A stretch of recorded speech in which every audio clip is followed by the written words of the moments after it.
She's just an innocent bystander. So what's new? Tell him I won't do it. It has to be done by next Thursday, Nick. And make sure it happens in Boston where he lives.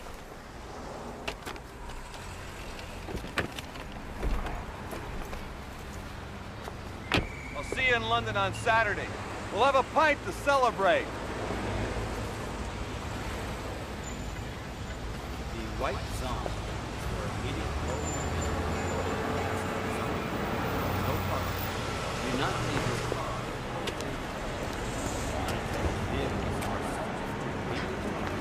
Mr. Toomey! Mr. Toomey! Thank God I caught you!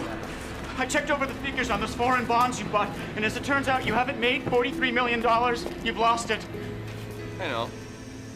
You know? Of course I know. I'm the head of the bond department, aren't I? Talk to you from Boston. Mr. Toomey, you can't go to Boston. All these transactions were personally authorized by you. The board of directors will crucify you. I know. That's why I have to go. And I suggest you just relax, because everything's going to be fine. In fact, it's going to be wonderful. There's something strange inside that man's head. Later, Dinah.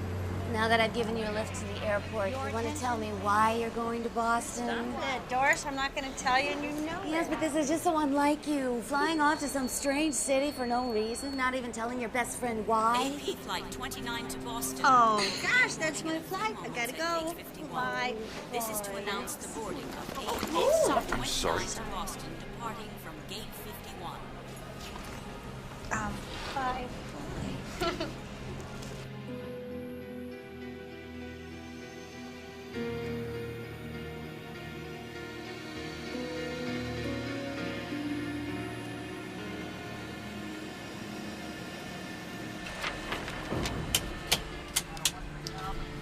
Oh, damn these gauges. They don't tell us anything.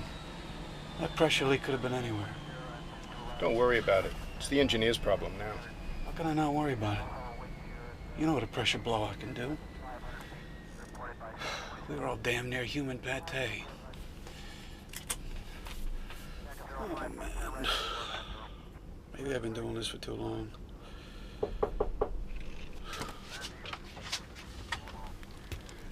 Captain Engel? Yeah, but I don't know what to tell you. We couldn't find that pressure leak anywhere. This isn't about the leak, Captain.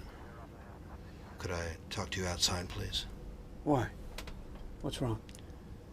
Outside, please.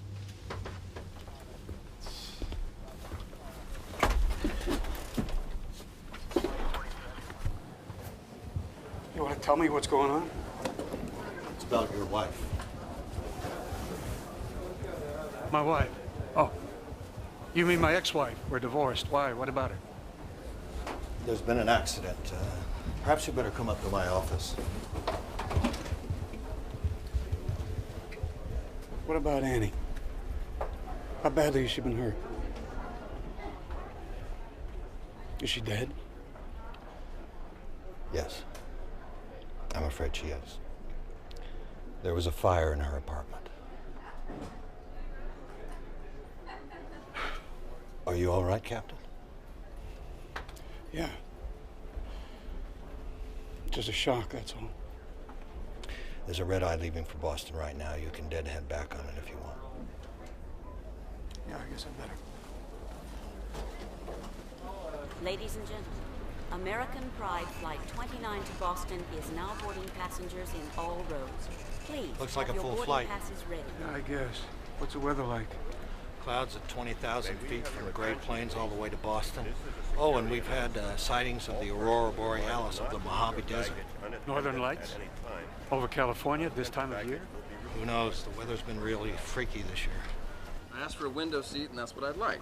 See right there? Yes, of Says where course, your sir. seat is. I want a window seat. Why don't you talk No. to the ticketing- Why don't you talk to the ticketing agent? I only want to talk to you. I don't want to be her problem. I want to be. There's one on every flight, isn't there? Always. And since we have a very full flight this evening, we ask that you kindly place all bags and carry-on articles securely in the overhead luggage compartment or under the seat in front of you. If you are in need of any assistance, the flight attendant will come by to help. Well, I guess this is it, Captain. Have a nice trip. And my condolences. Thank you. Pardon me. Excuse me.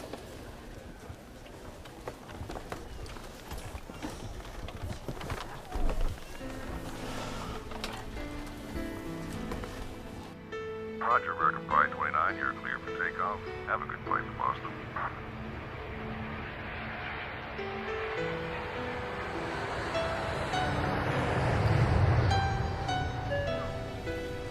Our flight tonight will take us over the Rocky Mountains and Denver, past Des Moines and up over St. Louis, then on into the Boston area. So, folks, relax, enjoy the flight, and thank you for flying American Pride.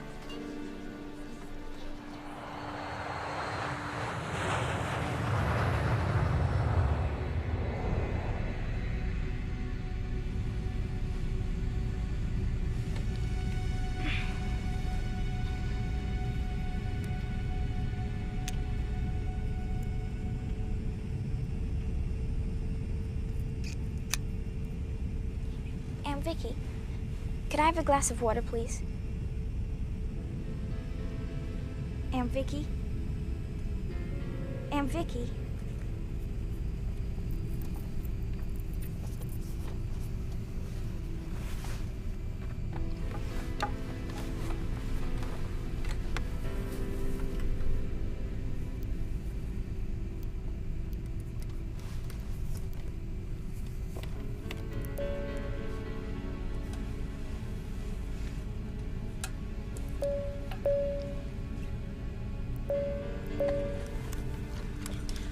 Would somebody speak to me, please? I'm sorry, but my aunt's gone, and I'm blind.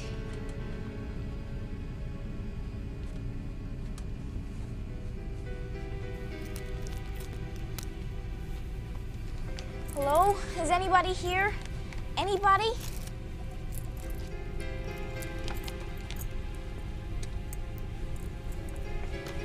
Dear God, please let someone be here. Anyone know?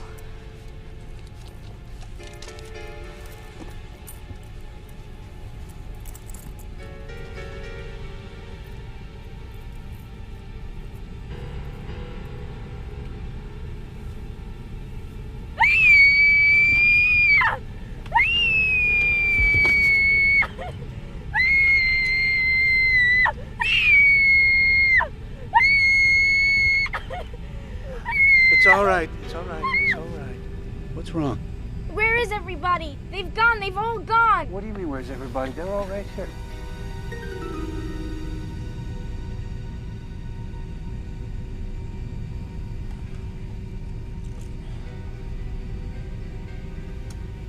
What happened?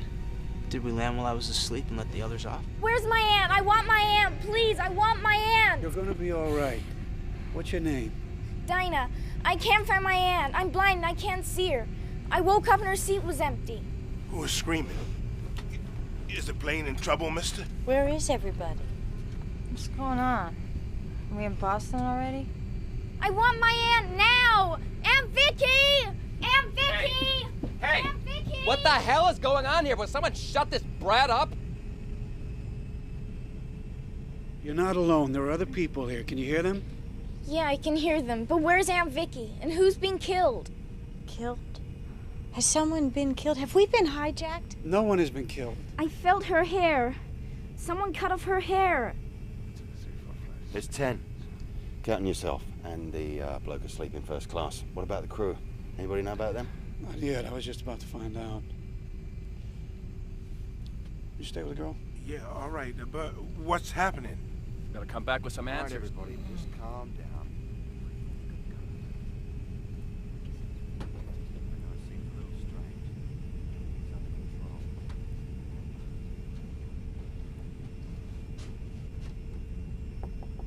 Hello, you guys. Open up. Hello. So what do you think happened? Do you think the plane landed and let the other passengers off? I don't know. I was asleep. You're a teacher, aren't you? That's right, sweetie, the 5th grade. How'd you know that? It's in your voice. Miss Lee, my teacher at the blind school, sounds just like you. Well, if you'll excuse me, I think I'm going forward to join our friend. I want to know what is going on here, and I want to know right now. Oh, nor am I a bit surprised.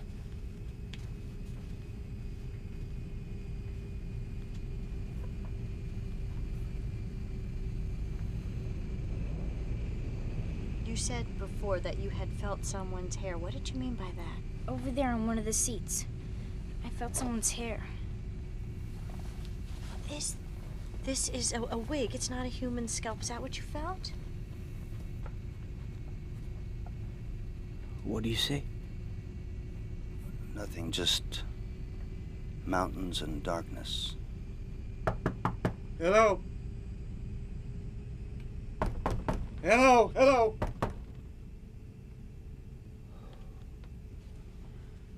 What's wrong? Flight crew disappeared with everybody else? Yeah, no, I don't know. They're not answering my calls and the door's locked from the inside. I was afraid of that. Sorry to get your wind up. Nick Hopewell. I am praying, sir, that the pilot's cap I noticed on one of the first-class seats belongs to you. It does, Captain Engel. But under the circumstances, you can call me Brian. I'll call you Savior. If we find what I expect to find on the other side of that door. Well, let's try and get it open, shall we? Okay. Let's see.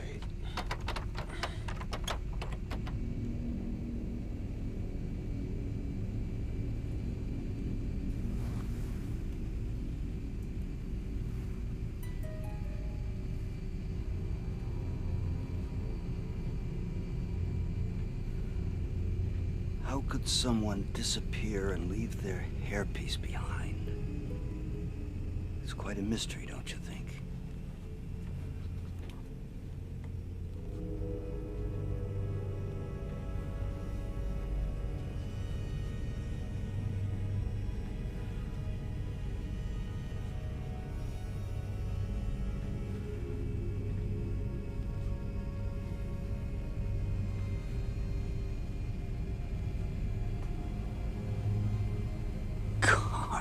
Yeah, you're not kidding.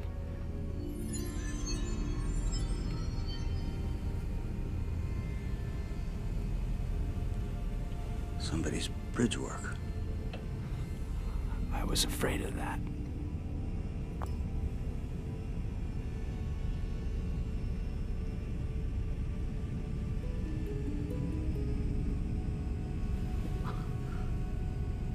What's going on here? Hello? Excuse me. Come out from back there. Who's back there? Hi. Yeah. I'd like to know exactly what's going on, please. Currently? We're about to break the lock on the cockpit door. It seems our crew have abdicated along with everybody else. But we're in luck all the same. My new acquaintance here just happens to be a pilot. You work for American Pride, friend? Yes, I do. But I think what's important right No, now... No. I'm going to tell you what's important. No, I'm going to tell you what's important. You know what's important? I have a meeting at Boston's Prudential Center at 9 o'clock this morning. Promptly at 9 o'clock. That's what's important. Now, I booked a seat on this conveyance in good faith, and I have absolutely no intention of being late for that appointment. Wait. Now, I have 3 questions for you. Number 1, who authorized an unscheduled stop for this airliner while I was asleep? Number 2, where was that stop made? And number 3, why? Why was that done? You ever watch Mr. Spock on Star Trek? What the hell are you talking about? Just if you don't shut your cake hole, you bloody idiot, I'll be happy to demonstrate his Vulcan sleeper hold for you. Don't you talk to me like that. Do you know who I am? Of course I do. You're an obnoxious little twerp who likes to hide his fear behind aggression. No harm in that, but you are in the way. Listen to me. Listen! Whoa, a nose hold. I can break it. Easiest thing in the world, trust me. I said I could break it. Do you understand? Signify if you understand. Listen to me. I haven't got time to discuss your business appointments. Therefore, I'm going to send you back to the cabin with this gentleman in the striped shirt. Don Gaffney. Mr. Gaffney will be your escort. Once you arrive in the main cabin, you will sit down in your seat, strap your seatbelt firmly around your middle, and keep your mouth shut. Do you understand? Oh, please favor me with a thumbs up if you understand. Jolly good. Now, I'm going to let go of you and your nose now. And when I do, if you so much as utter a word, a syllable, you will be investigating hitherto unexplored realms of pain.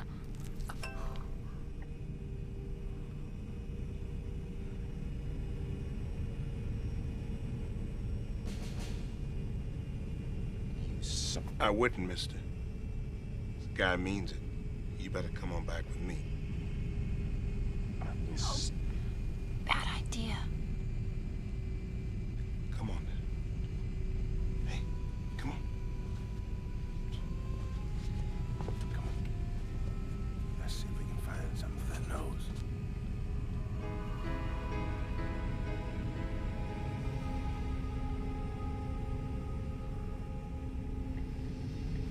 Right then, let's get the cockpit door open, shall we?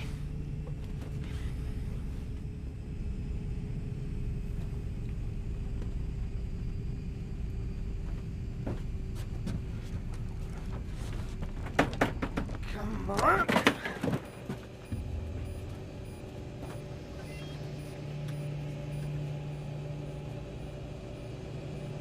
Whoa. No one's driving the plane.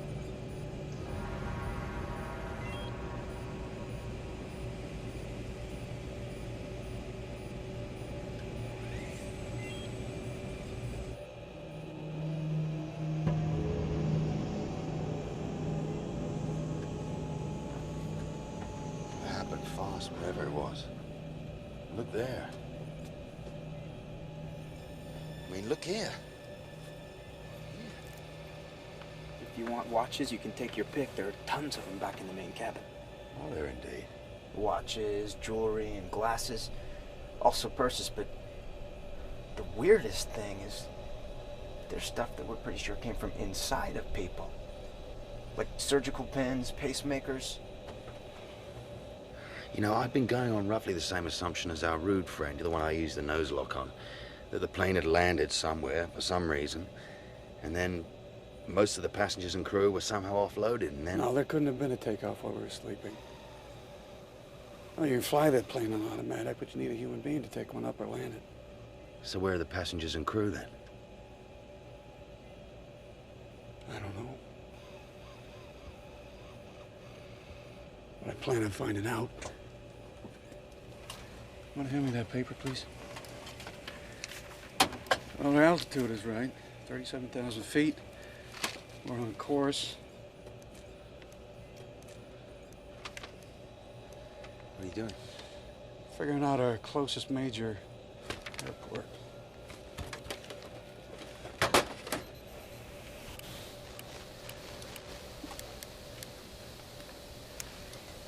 Denver Center, this is American Pride, flight 29. You read me, over?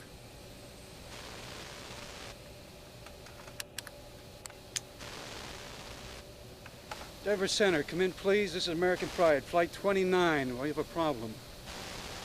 A big problem. What's going on? I'm not getting anything at all. Mayday, Mayday, this is American Pride, flight 29, requesting emergency aid. Come in, please.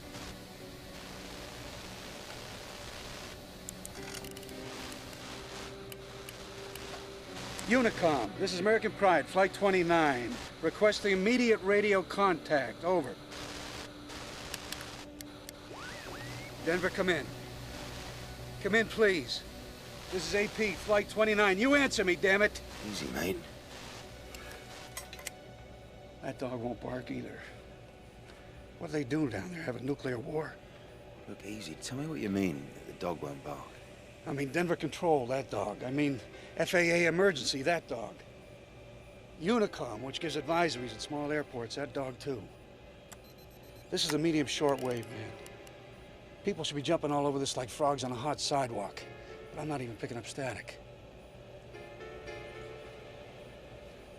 The VOR beacon out of Denver, that's not working either. What does that mean? It means we have no radio.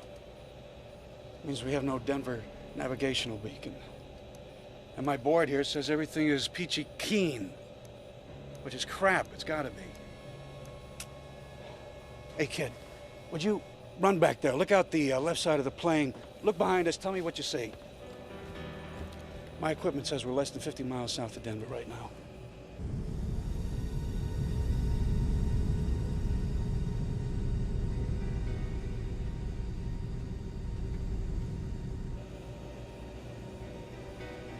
Well,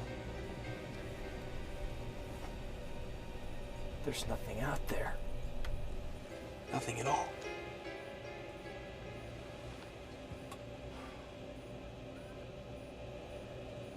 Denver's blacked out, isn't it? Yeah. Either that or it's gone. All right, people, back to your seats. We need a little peace and quiet. We are being quiet. Now, come on, my young friends, let's go sit in the back. The captain has a lot of work to do.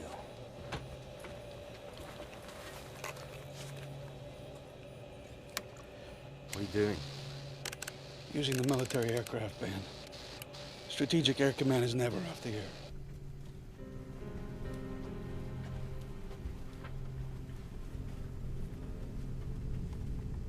What's going on? The captain and that British fellow are trying to raise an airport on the radio. I suppose that we should introduce ourselves. I'm Bob Jenkins. I'm a mystery writer. I've written more than 40 novels. None as strange as this. My name is Laurel Stevenson, and I'm a school teacher in the San Fernando Valley. And this is the first vacation I've had in 8 years. What's the matter, Dinah? My name's Dinah Bellman, and I'm on my way to have an eye operation in Boston. Afterwards, I'll be able to see again. Probably be able to see again. The doctors say there's a 70% chance I'll get some vision, and a 40% chance I'll get all of it. Albert Kausner. I'm on my way to the Berklee School of Music. I play violin. I'm Bethany Sims. I was gonna spend a couple of days with my aunt in Worcester, Mass. Now...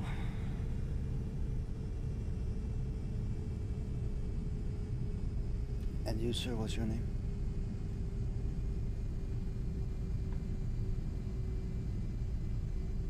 How about you? What's your name? I'm Don Gaffney. And what do you do? I'm a tool and die worker for Hughes Aircraft. I'm on my way to Boston to visit my first granddaughter. Okay, at least we've met. That leaves us with the $64,000 question. Where did everybody go, and why didn't we go with them?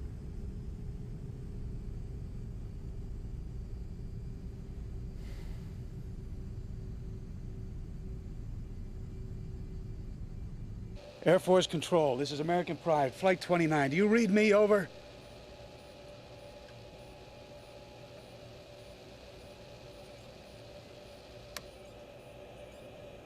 That dog won't bark either.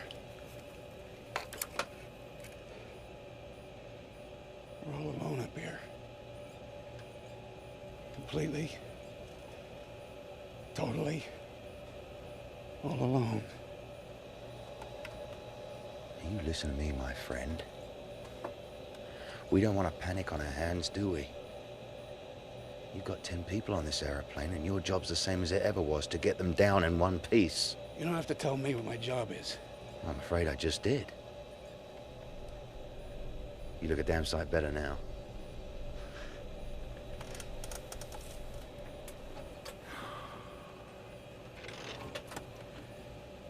What do you do for a living, Nick? And don't tell me you're an accountant.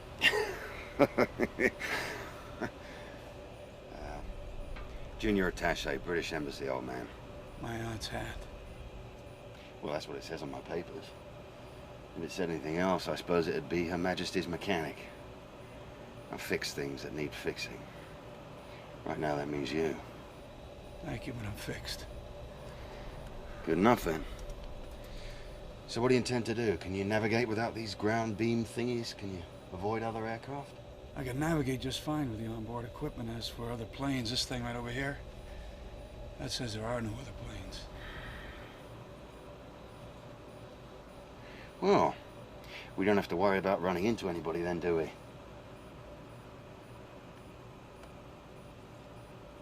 So what do we do now? On to Boston? Logan, at dawn. One of the busiest airports in the world with no idea what's going on in the country below us? No way. No, we're heading to Bangor, Maine. And I think it's time to tell the passengers. The few that are left, anyway. Could one of you gentlemen kindly tell me what's happened to all the service personnel? I've had a lovely nap. But where did everybody go? But it doesn't make any sense. Where'd everybody go? I don't know, but perhaps... Ladies and gentlemen, this is Captain speaking. Captain, my butt. Hey, shut up. As you know, we have an extremely odd situation on our hands here. We have no cockpit-to-ground communication. And about 5 minutes ago, we should have been able to see the lights of Denver clearly from the airplane. We couldn't. Now, all of that is bad news. The good news is this. The plane is undamaged. We have plenty of fuel. And I am qualified to fly this make and model. And the last thing I want to pass on to you is that our destination will now be Bangor, Maine. What? Our in-flight navigation equipment is in 5x5 working order. But I can't say the same for our navigational beams. Under the circumstances, Bangor International Airport will be our safest bet. I have an important business meeting in Boston this morning at 9 o'clock, and I forbid you to fly us into some whistle-stop Maine airport! Do you hear me? Would you please be quiet? You're scaring the little girl. Scaring the little girl? Scaring the little girl! Lady! We're diverting to some tin pod airport in the middle of nowhere! I've got better things to think about than scaring the little girl! Why don't you just sit down and shut up, or I'm gonna pop you one! I don't think you could do it alone, bud. He won't have to. I'll take a swing at you myself if you don't shut up. I'm real scared now. I'll help them if you don't stop it, mister. I really will.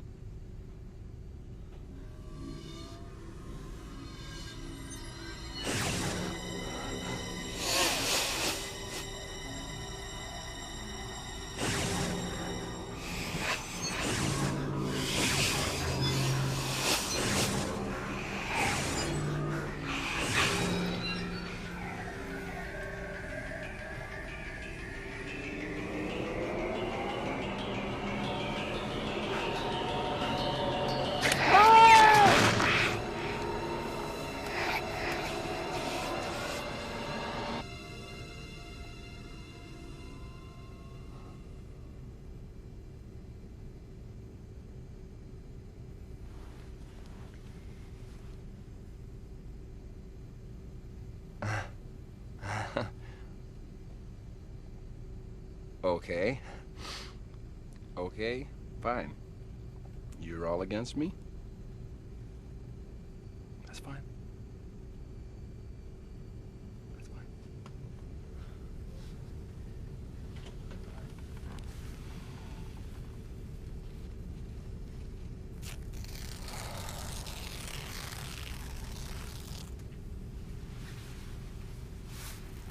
It doesn't have to be this way, mister.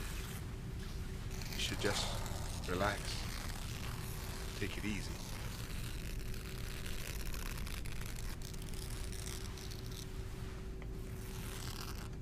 Anyone here know how to work this little oven up in the galley? I didn't think so.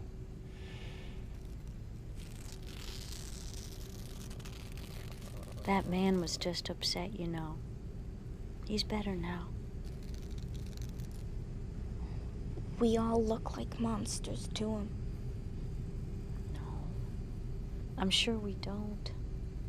Now, what made you say that? I hear things sometimes. People's thoughts. I always have. But just now, for the first time. I saw what that man was seeing. It was dark and fuzzy, but I still saw. Sweetie, that's just your imagination, that's all. That's what my aunt used to say, too. But it's not. Why don't you get some sleep? You'll feel a whole lot better. No, I won't. Besides, I was asleep, and now I'm all slept out.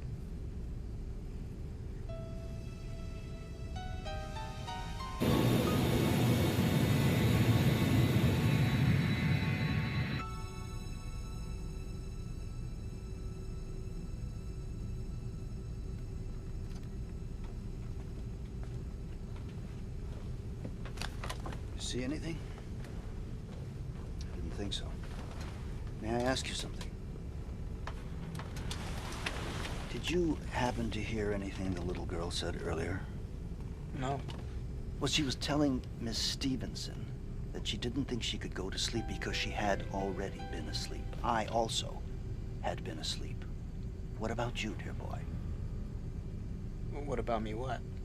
Were you sleeping? You were, weren't you? Well, yeah. Yes. We were all asleep. Everybody. Well, maybe. Nonsense, maybe. I'm a mystery writer. Deduction is my bread and butter. Don't you think if someone had been awake when all those people were eliminated, that person would have screamed bloody murder and awakened the rest of us? I guess so. Of course. So I deduce that everyone was asleep, including all those people that were subtracted, along with the flight crew, of course, dear boy. Could you call me Albert, please, Mr. Jenkins? That's my name. Oh, I'm sorry, yes, of course. Yes, I'm upset, and when I'm upset, I tend to get a little patronizing. Please forgive me. It's just that I'm trying to figure this thing out. Well, do you have any ideas? Well, if it were just the plane, I could easily come up with a scenario. What scenario? Well, let's say, for instance, that some shadowy government organization decided to conduct an experiment and we were the test subjects. And the purpose of such an experiment, given the circumstances, would be to document the effect of serious emotional stress on a number of ordinary Americans. And the scientist who designed the experiment loads the oxygen system of this plane with an odorless hypnotic gas. After this is released into the air, everyone falls asleep, with the obvious exception of the pilot, who is breathing uncontaminated air through a mask. Then the captain lands the plane at a secret airstrip in Nevada, let's say, whereupon, with the exception of the 9 randomly chosen test subjects, all the sleeping passengers are carefully carried off the plane and placed aboard another identical plane. The captain then gets Flight 29 airborne again and returns it to its original altitude and heading. He activates the autopilot. He disables the radio systems. And then, as the effect of the gas begins to wear off, the captain hears on his intercom the voice of the little blind girl calling for her aunt. And he knows that this will wake the others. The experiment is about to begin. Captain Angle is one of them? Well, in this scenario, he is. If Captain Angle is one of the people who did this to us, we're gonna have to capture him as soon as we land. You, me, Mr. Gaffney, and perhaps that British fellow. But it doesn't hold up, you know. What? This scenario I just gave you doesn't hold up. But you just said. What I said was, if it were just this plane, I could give you a scenario. But unfortunately, it's not just this plane. The city of Denver is probably still down there, but all its lights were off, if it was. And it's not just Denver, I can tell you that. Omaha, Des Moines, St. Louis, there isn't a trace of any of them down there either. Now, what has happened has not just happened on this plane. And that's where deduction breaks down.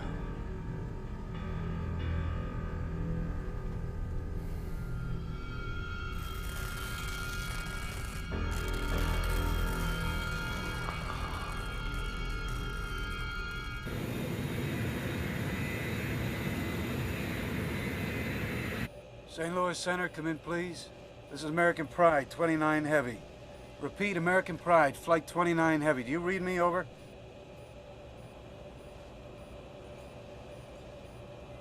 Nothing anywhere. Not on the ground or in the air. It's like the entire country has suddenly ceased to exist.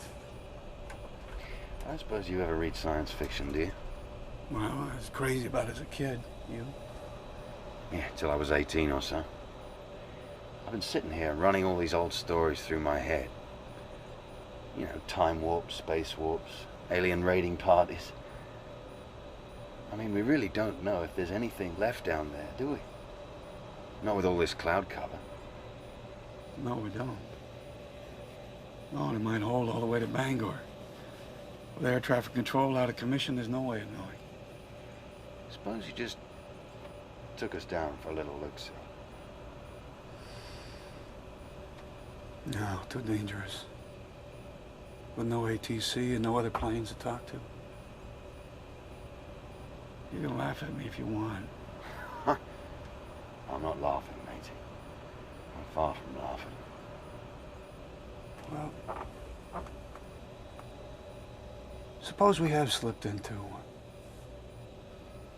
another dimension, like in a science fiction story. How do we know what's down there? I mean, this Earth could have the Rockies in upstate New York. But we seem to have the sky pretty much to ourselves. Up here, that's true. Down there, who knows? And who knows is a very dicey situation for an airline pilot. So, for now we just go on. Right. And wait. Right again. Well, you're the skipper. That's 3 in a row.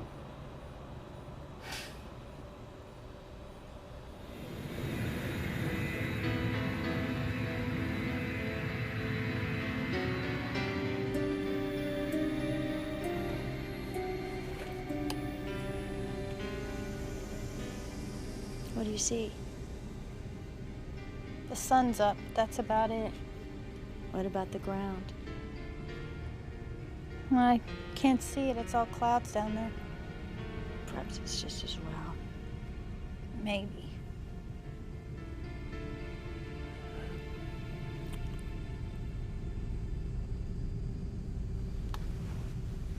Feeling better? A little. I don't mean to pry. But... What? You can ask me what you want. Why did you lie about why you were going to Boston?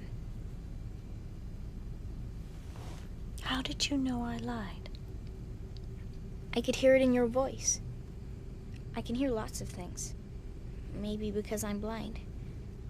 I don't know, but I know you don't lie. Otherwise, I wouldn't have heard the difference. I was going to meet someone. A man named Darren Crosby. How did you come to know him? Well, that's the embarrassing part, and that's why I lied. I've never actually met him before. We started corresponding through a personal ad in a magazine, and I liked him. I mean, I liked what he wrote and what he looked like in his picture. So I agreed to fly to Boston to meet him. That's strange, isn't it? To fly all the way across the country to see someone you've never even met before. Yeah. But I just realized it didn't have anything to do with Mr. Crosby. It was really about me. I didn't want to play it safe anymore. I was trying to break out of the confines of my life and have an adventure. Well, I guess I got more of an adventure than I bargained for.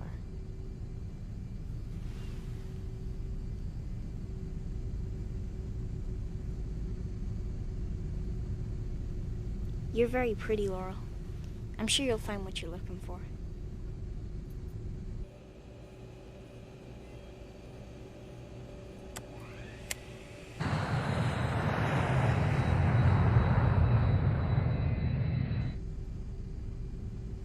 Do you think we're gonna be all right?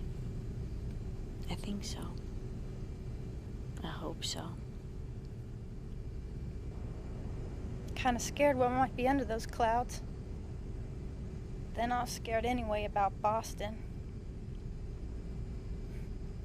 My mother all at once decided how it'd be a great idea if I went to spend a couple of weeks with my Aunt Shauna. I think the idea was for me to get off the plane and then Shauna pulls a string on me. What string? Do not pass go, do not collect $200, go directly to the nearest rehab and stay there till you've dried out. Everything just seemed so weird before that this just seems like more of the same. This is really happening, isn't it? I mean, I'm not just imagining it, am I? No. It's real enough, all right. Do you need a rehab, Bethany? I don't know. I guess I might. I used to just think it was party time, you know? All the booze and drugs I could get, but now, I don't know. But getting shipped off this way just makes me feel like a pig in a slaughterhouse chute. I'm sorry. Yeah. I'm sorry too, but I guess this is the wrong time to worry about it, huh?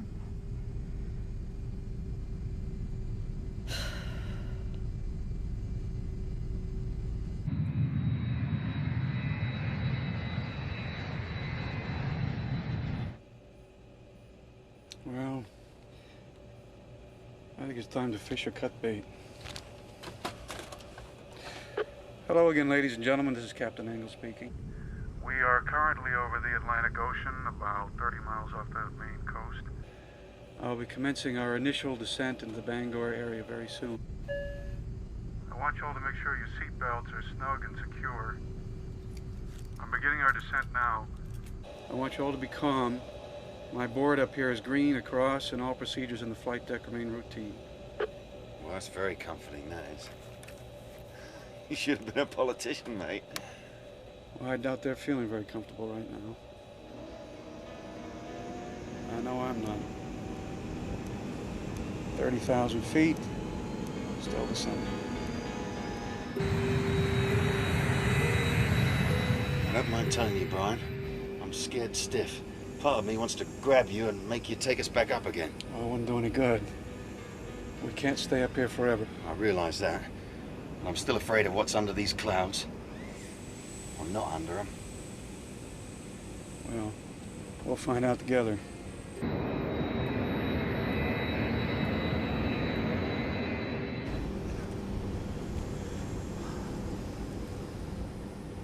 I figure we might as well all be together on this one.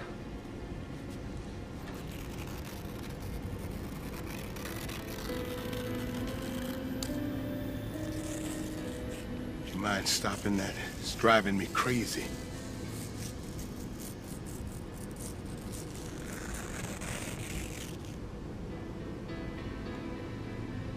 Well, at least we'll be able to get some chow when we land.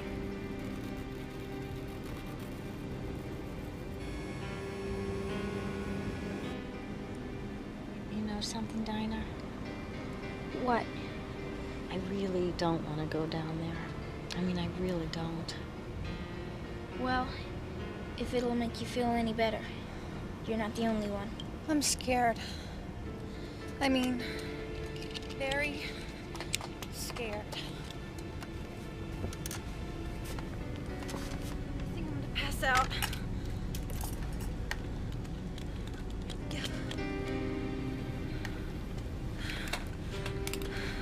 It's going to be all right. I hope so. Oh!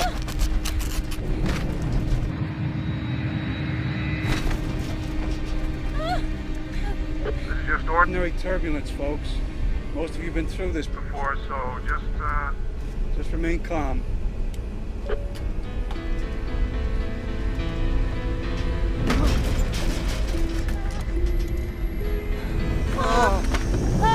What's wrong? Is there something wrong with the plane? Are we gonna crash? No, I don't think so, sweetie. I hope not. Is it gonna be all right? Is it really gonna be all right? I hope so, honey. I hope so. us all.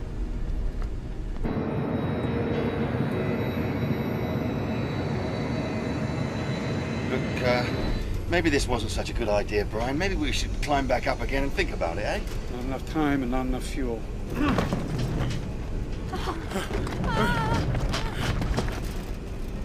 Hang on. Going in.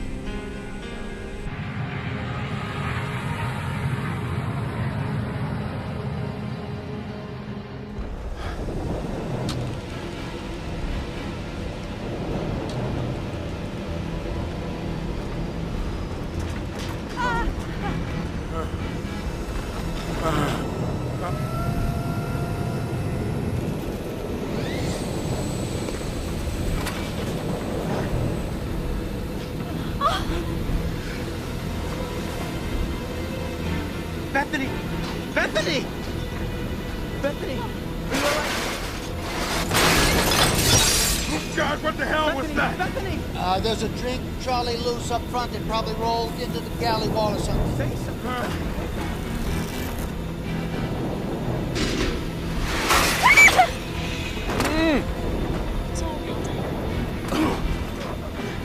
Please, I don't want to die. I just don't want to die.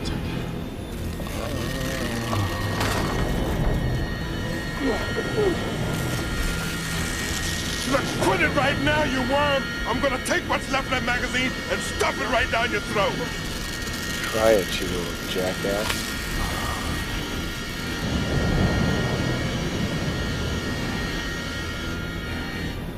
3,000 feet. How low is this sea, Brian? I don't know. Lower than I'd hoped, that's for sure.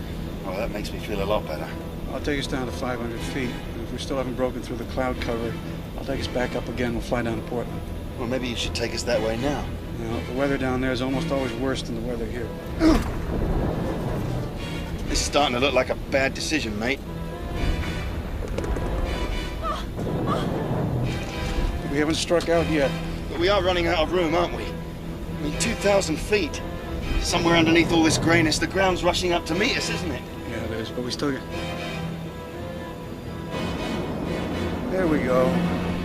We're coming through.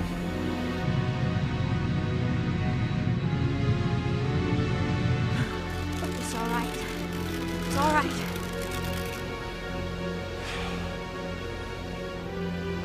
We've broken through the ceiling, ladies and gentlemen.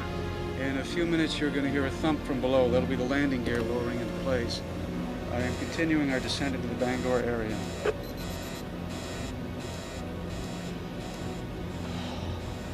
Wish me luck, Nick. Oh, I do, matey. I do.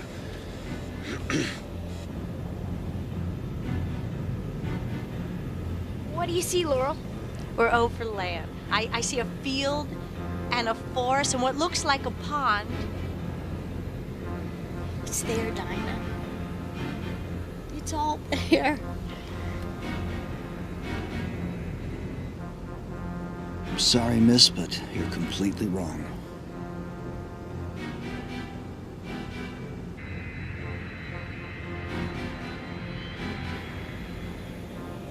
I can see the airport. My God, what a beautiful sight. Buckle up, we're coming in. Bangor Tower, this is AP, Flight 29, heavy. I am declaring an emergency. If you have runway traffic, get it out of the way. I am coming in. Hey, the runway lights are dead, Brian. No time to worry about that now.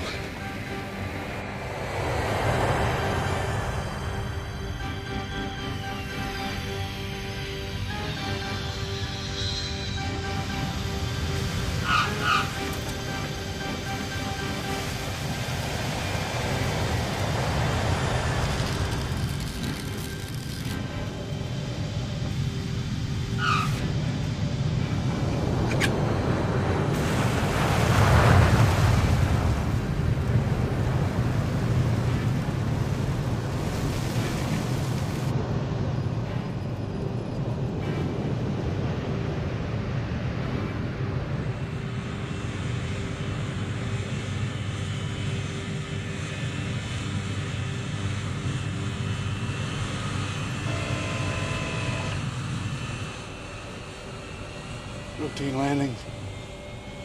Nothing to it.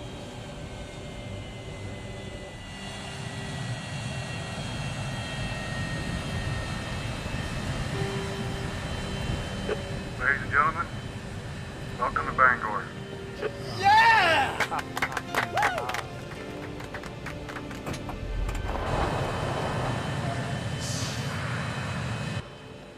Thank you for that welcome, my friend.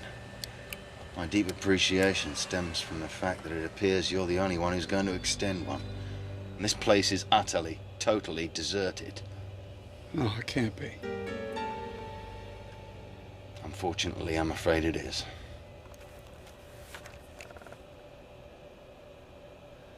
So what do we do now, Brian?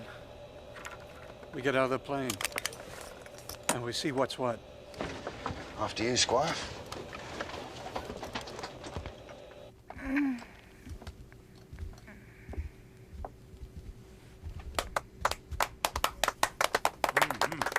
Okay. Yes. What is it? It's the pilot. It's the pilot that landed us safely.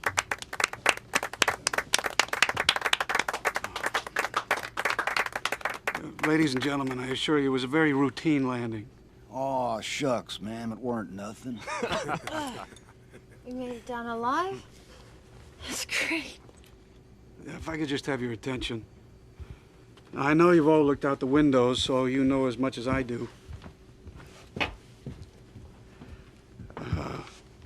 Not only have the passengers and the crew on this flight disappeared, but it now appears that the people on the ground have disappeared as well.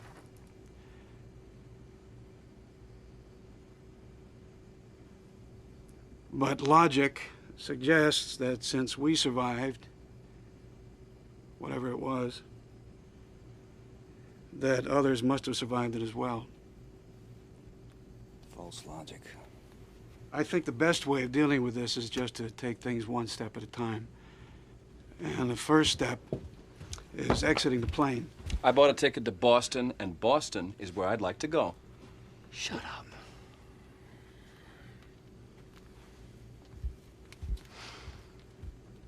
We're going to have to use the emergency slide, so I want to review the procedures with you. Now listen carefully, and then form a single file line behind me.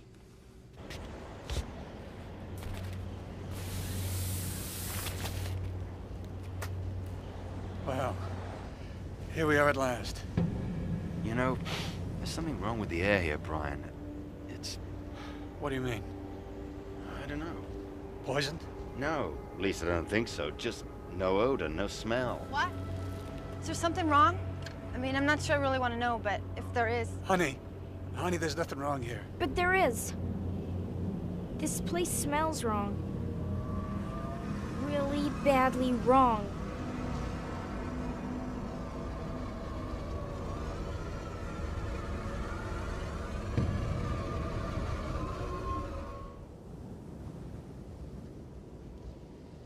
Honey, we have to investigate. We don't have any choice. You understand that, don't you? Why? Why do we have to? There's no one here. Well, we really won't know that until we check, will we? I know already. Listen. There's nothing to smell and nothing to hear. No birds singing. No motors revving, no nothing. But what? Never mind. Well, what now, Captain? You tell me. Us.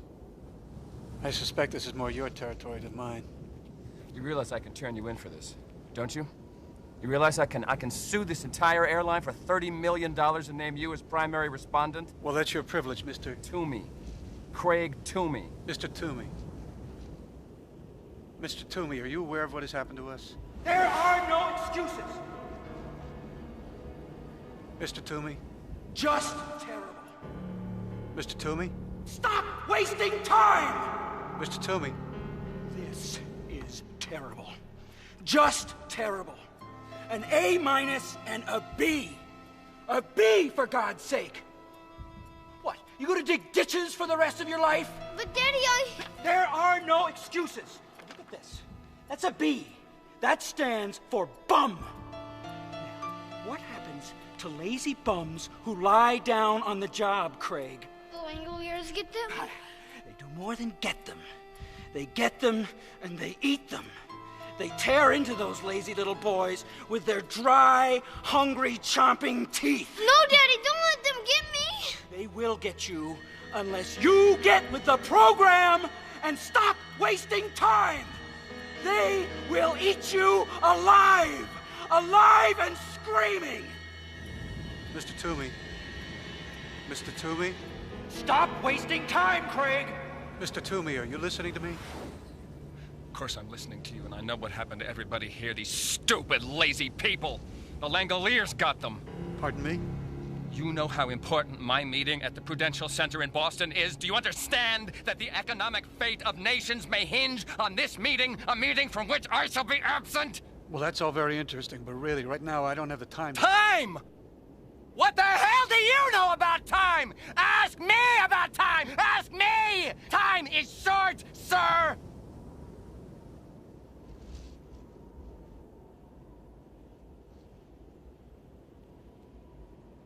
And what do you reckon the best way is inside the terminal, Brian? Well, I guess it would be through the luggage conveyor. All right, then. Now let's hike on over. Ladies and gentlemen, shall we? Sure. Yeah, let's go. All right. Let's go. Mr. Toomey? Let's keep together, please. Why don't we see if we can get something You see to the eat? opening there? That's what we're going through. If there's a restaurant.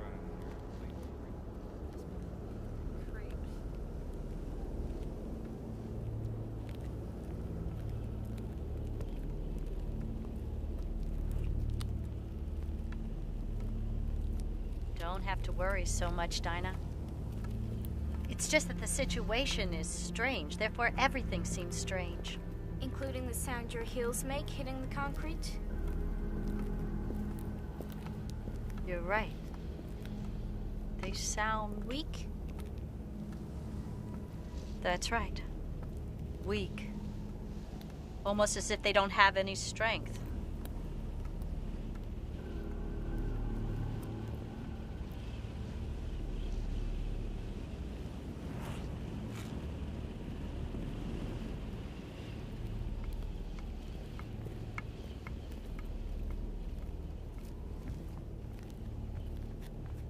Coast clear.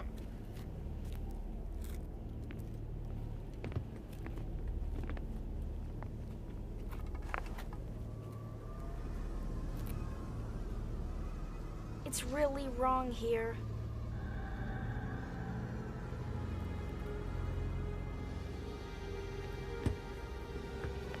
Watch your head going through here. That's it.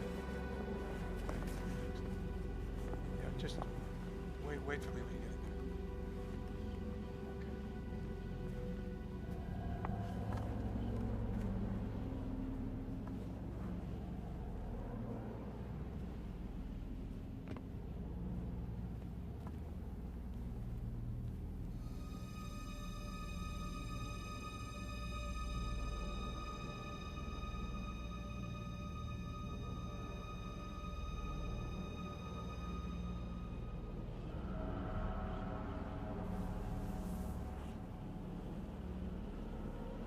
Right then. Let's try the telephone, shall we?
What, I scare you?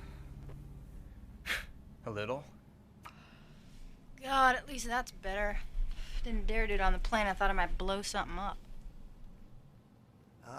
Excuse me, but I quit those, 10 years ago. No lectures, please. I've had enough to last me a lifetime. No. I was gonna ask if I could have one. Thank you. Thanks.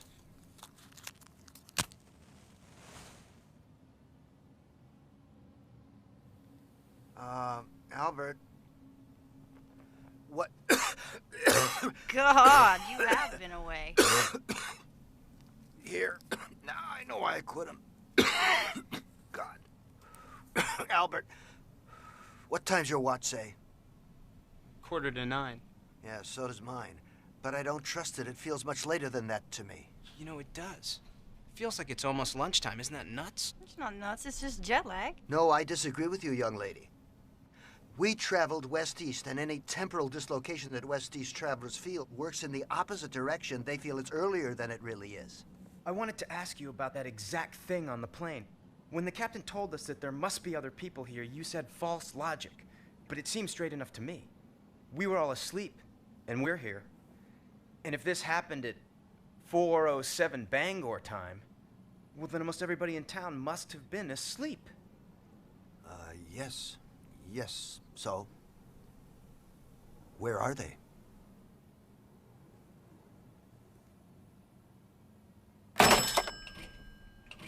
It's a washout.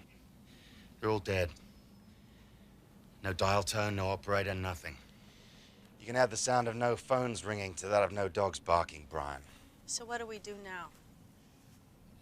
Let's go upstairs. That's where the restaurant must be. You know, you got a one-track mind, mister.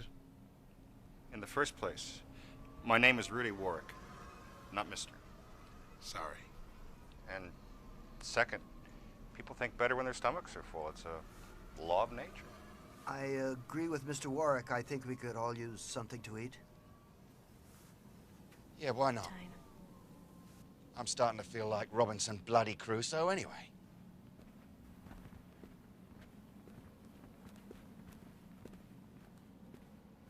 You know something, don't you? I might, but then I might not. But I do have a suggestion. Young lady, save your matches. Well, I don't get what you mean. There's got to be a newsstand upstairs with tons of matches and disposable lighters. I just still say save your matches. Wait a minute. Where's Mr. Toomey? Who cares? Good riddance to bad rubbish. I'm sorry, mate. I didn't see him go. Toomey! Craig Toomey! Where are you? Something's wrong. There's no echo. What do you mean? That's impossible. Hello? Is anybody there? Hello? Is anybody there?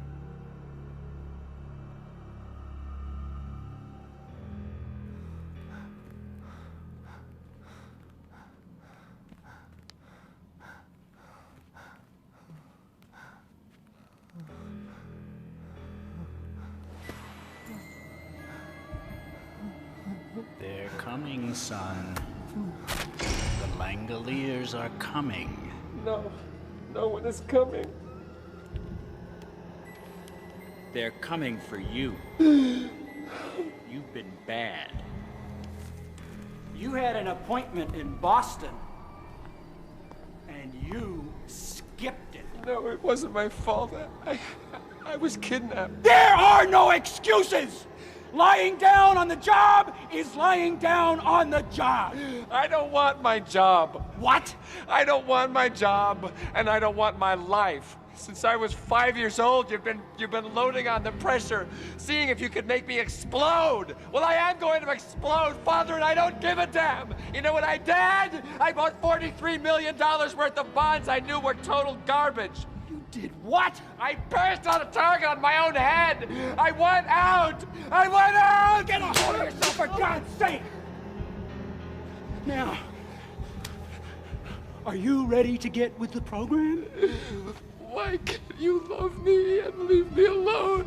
Love is not part of the big picture! Now, are you gonna look at the big picture, or do I have to let them have you? No, they don't even exist. They exist. No. They were here and they'll be back. They'll be back for you, you lazy sack of dirt! What can I do? What can I do? What can I do? What can I do? You do whatever you have to do, and you get to Boston! Because if you don't, Craigie Waggy, they are gonna chew the eyes right out of your head. Daddy, no, make them go away! Make them go away, please! Just make them go away! Make them go away! Okay? Okay? To me! Craig, to me!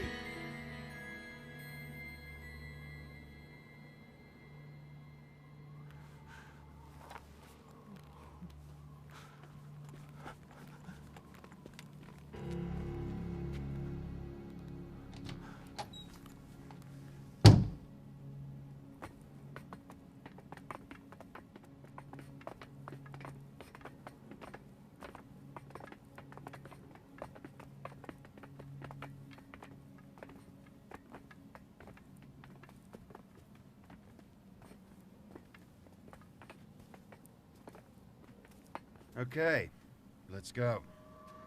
Wait. What? Shh.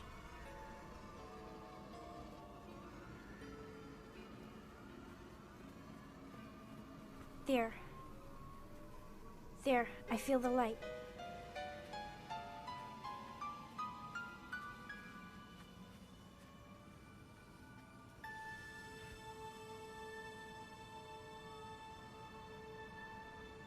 The glass is wrong too.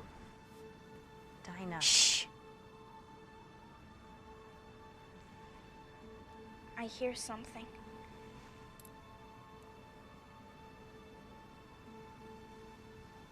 There's nothing out there. Dinah, it's your imagination, that's all. Dinah, tell us what you hear. I don't know. It's very faint. I heard it when we got off the airplane. And then I decided it was just my imagination. Now I can hear it even through the glass. It sounds a little like Rice Krispies after you pour in the milk.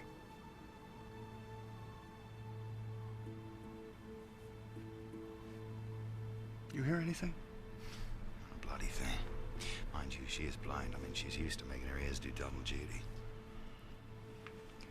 I think it's hysteria. Do you hear anything?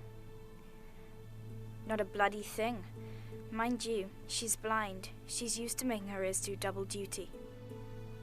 I think it's hysteria. Dinah, what are you talking about? I was talking to Nick. And she heard us from over there by the window. You've got great ears, hon. I hear what I hear. And I hear something out there. In that direction. And it's awful. A really terrible, scary sound. If you could just tell us what it was, little miss, it would really help. I don't know. But I know it's closer than it was. We have to get out of here, and soon. Because something's coming. There's something making that horrible serial noise. Dinah, the plane we came in on is almost out of fuel. Then you have to put some more in it! It's coming! Don't you understand? It's coming! And if we haven't gone by the time it gets here, we're all going to die!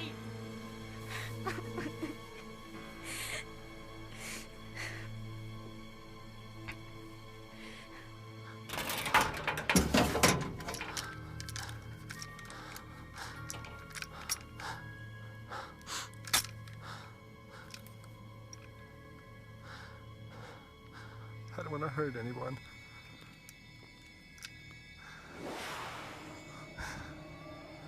Don't forget, Craigie Waggy.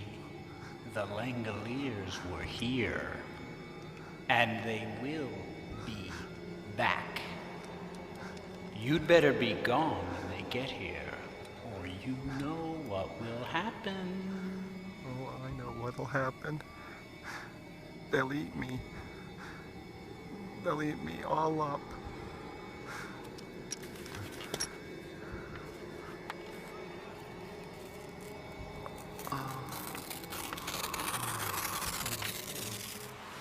Well, look, this is an airport. There must be other planes with fuel in them. If we find one, can you fly it? Yes. There's just one little problem. Where exactly should we go? Away. Away from that sound. Is it closer now than when you first heard it, Dinah? I don't know. I think it's still far, but I can't be sure. Then I think we should do what Mr. Warwick has suggested. Let's find the restaurant, have a bite to eat, and then we can figure out what's going to happen next. Who elected him leader of the group? We better go along. I think he really knows his stuff. What kind of stuff? I don't know exactly, but... well, I think it's worth finding out. Well, come on. Right. I'm starving. Let's see what they got.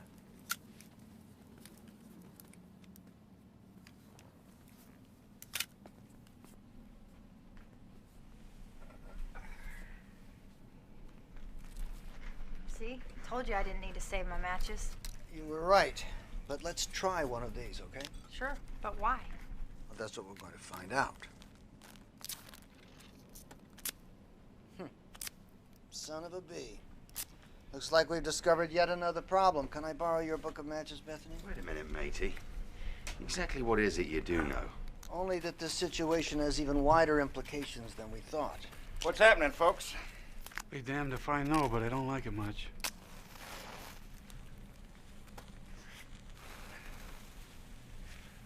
Huh. Even that's more than I expected. All right, tell us about it. I know you... It's spoiled. Damn, I hate that. Spoiled? No. No, I doubt that. But you can tell from the clocks that the power in the cold case must have gone out less than 5 hours ago. You don't think it's spoiled, you try it.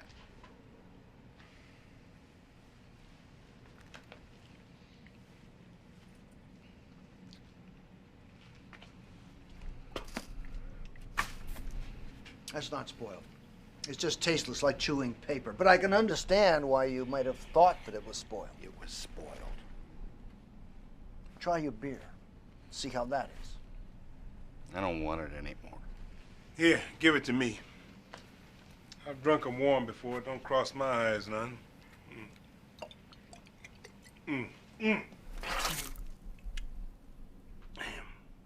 Flat. Flat and tastes like an old tire. Oh, good. That's good. Flat, that's something we can see. Can you get some more beers and some soft drinks from the cold case over there?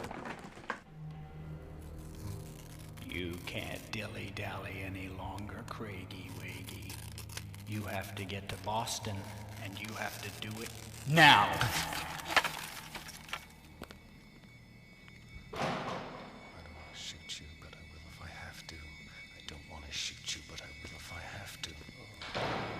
Yes, I will.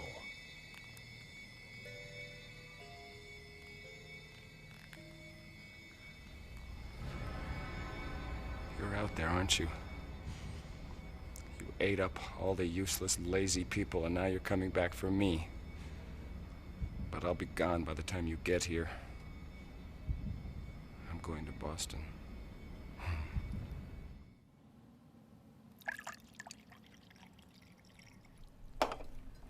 So we're all agreed. The beer's flat. But why? Well, I have an idea, but before I say anything else, I'd like you all to look around this place very carefully and see if you can tell me what's different about in here than on the plane.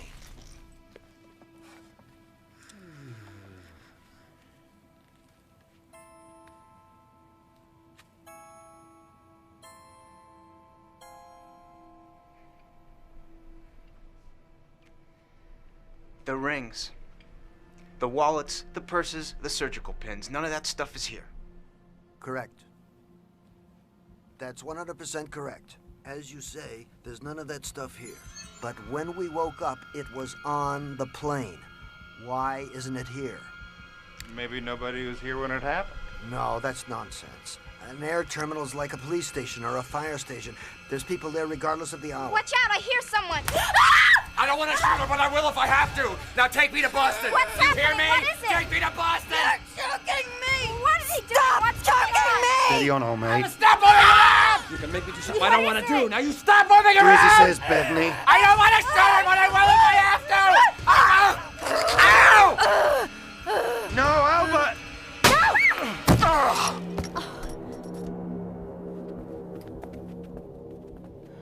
I think I've been shot. Albert! It's all right, Albert. Albert? Albert, you all right? Kid, you all right? How bad am I hit? Were you able to stop the bleeding? Oh, I think you'll live, old son. Here, souvenir for you. Found it on the floor. It must have hit you square in the chest and bounced off. I was thinking of the matches. I sort of thought it wouldn't fire at all. That was very brave, Albert, and very risky. God, what if I'd been wrong? You almost were. A little more pop, and Albert here would have had a bullet in his lung. Okay? All right. So here's what we do, Mr. I thought it was really brave. Would you pass me that rope? I mean, incredible. Something strong. It wasn't much. I don't want him moving at all. Oh. All right. Hold his hands for me. Say, I didn't kill that guy, did I? I hit him pretty hard. He's out like a light, but he's still alive. His pulse is strong and regular. He'll live. He'll just wake up with a bad headache. In the meantime, I think it might be wise to take a few precautions, don't you? Do you have to be so rough? Yes. If you want him safely secured, you do want him safely secured, don't you? All right. Just like one of Father John's Christmas turkeys. Neatly trussed. Now, where were we before we were so rudely interrupted? Let me up. Let me up. Let me up right now. Shut up! Stop it! Hey, what do you have to do that for? Now listen to me. You need waking up, fellows and girls, and I haven't got the time to do this gently. Dinah says something's coming towards us, rather nasty, at a rate of knots, and I, for one, believe her. Now, having a knowledge of what it is may not save our lives, but I'm bloody sure that a lack of it's going to put an end to us. And soon. Anybody disagree? Jolly good. Mr. Jenkins, pray continue. I'm sorry, but I write about these things. I just haven't taken part in them. Until now, that is. I think you're doing great, Mr. Jenkins. And I like listening to you, too. It makes me feel better. Oh, well, thank you. Thank you. That's very nice of you to say that, Dinah. I think I found a fallacy in our thinking, and it is this. We all assumed as we began to grasp the dimensions of this event that something had happened to the rest of the world. But the evidence doesn't bear that assumption out. What has happened to us. And us alone. I'm convinced that the world as we know it is ticking along as it always has. But it's we, the 10 survivors of Flight 29, who are lost. Please tell us what you know, Mr. Jenkins. I can't help but feeling that we're running out of time and fast. Yes, of course. There's no mess in here, but there's a mess on the plane. There's no electricity in here, but there's electricity on the plane. Neither of these are conclusive, of course, but then there's the matches. Bethany had her matches on the plane. They work fine. The matches in here, they just fizzle. The carbonated drinks are flat. The food is tasteless. The air is odorless. And sound fails to reverberate. Then we have a madman. He fires a gun, and the bullet travels mere inches, and it has no force. Then, of course, there's the weather. What about it? Well, there's a strong wind blowing out there in heavy gusts. And yet there's a low cloud cover that doesn't move at all. It's frozen in place. I think the weather patterns are stopping, or they're running down like an old pocket watch. Which brings me right to the very hub of the matter. I said not 15 minutes ago that I felt it was lunchtime. Well, now I feel it's a lot later than that. I feel it's 3 o'clock, 4 o'clock in the afternoon. And I have a terrible feeling that we're going to see it getting dark outside before our watches tell us it's 9:45 in the morning. Please, Mr. Jenkins, can we get to the point? Well, the point is that what we're dealing with here is time. Not to mention, as Albert has suggested, let's say that every now and then a hole appears in the stream of time. Not a time warp, but a time rip. A rip in the temporal fabric. That's the craziest thing I ever heard. Amen. Mr. Gaffney, what's happening to us, the situation that we're in, this is crazy. Go on. Well, let's say that such a rip in the fabric of time does occur now and then. It would be similar to certain rare weather phenomenon that are reported, like upside-down tornadoes and circular rainbows and daytime starlight. The Aurora Borealis. What? There was an Aurora Borealis over the Mojave Desert when we left LAX. We were supposed to fly right into it. Well, that's it. That's it. An aurora over the desert. That strengthens my point, doesn't it? If we had the bad luck to fly into that, and it was a time rip, well, that means that we're no longer in our own time, ladies and gentlemen. Look, I have to agree with the lady. Time is short. Could we just get to the bottom line, please, Mr. Jenkins? The bottom line is, I believe, that we have hopped an absurdly short distance into the past. Say as little as 15 minutes. And we're discovering the unlovely truth about time travel. That one can't appear in the Texas State School book depository on November 22nd, 1963, and hope to stop the Kennedy assassination. One can't witness the building of the pyramids or the sack of Rome, or investigate the age of the dinosaurs firsthand. No, fellow time travelers. Have a look around you. This is the past. It's empty. It's silent. It's a world with all the meaning of a discarded old paint can. Sensory input has disappeared. Electricity has already disappeared.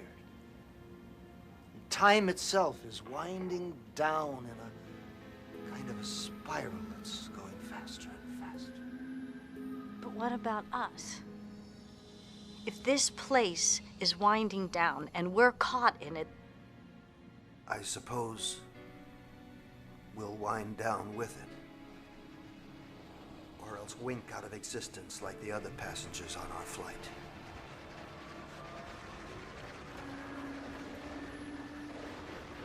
Mr. Jenkins, the sound I told you about before. I can hear it again. It's getting closer. Much, much closer.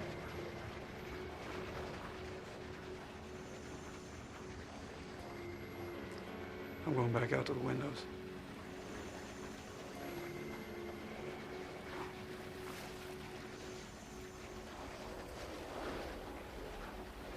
What about you two? You coming? we can hear it as well as we want to from here. Mind you stay away from Mr. Toomey. Stay away from Mr. Toomey.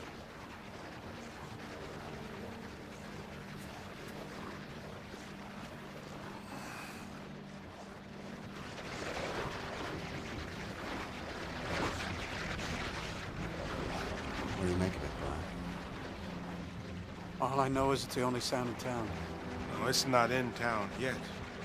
but it will be, and soon. Dinah's right. We gotta get out of here, and we gotta get out of here now. Yeah, but where do we go? Atlantic City, Miami Beach, the nearest spa? Captain, you're suggesting that there's no place we can go.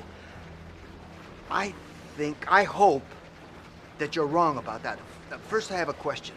Is it going to be possible to refuel that plane even though there's no power?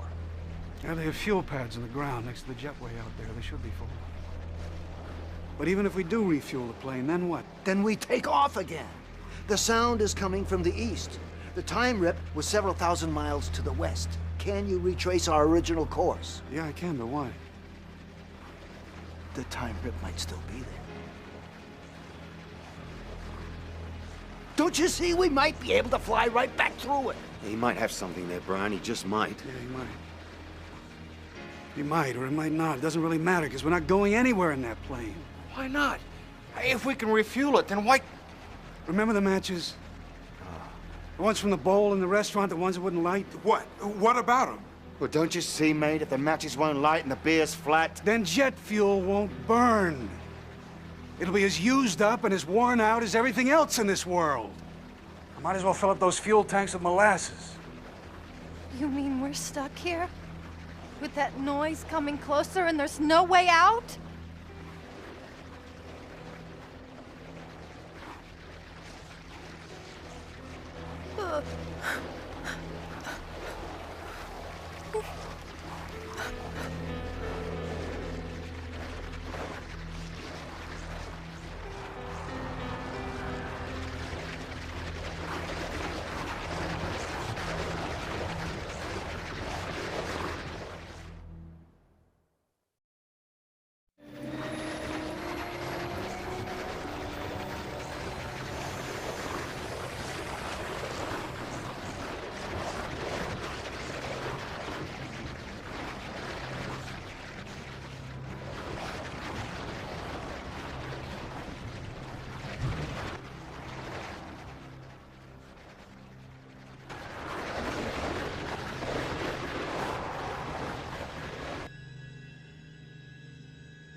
You mentioned Langoliers earlier, Mr. Toomey.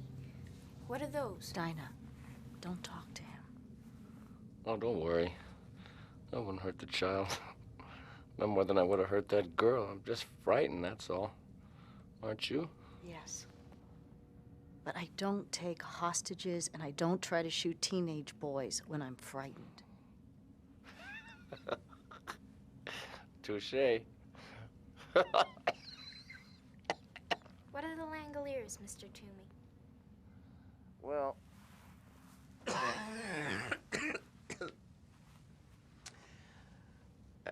I used to think that they were make-believe, but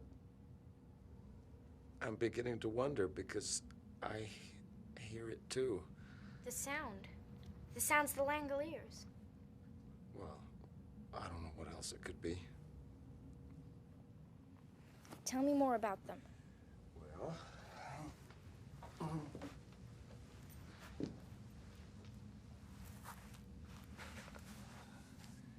My father used to say that the Langoliers were little creatures that lived in closets and sewers and other dark places. Like elves. No! No, not like elves. Nothing quite so pleasant, I'm afraid. He said that all they really were was hair and teeth and fast little legs. And oh, those little legs had to be fast so that they could catch up with all the bad little boys no matter how quickly they scampered. Stop it. You're scaring her. No, he's not. I know make-believe when I hear it. I think what Laurel means is that I'm scaring her. Well, my dad said there were thousands of Langoliers.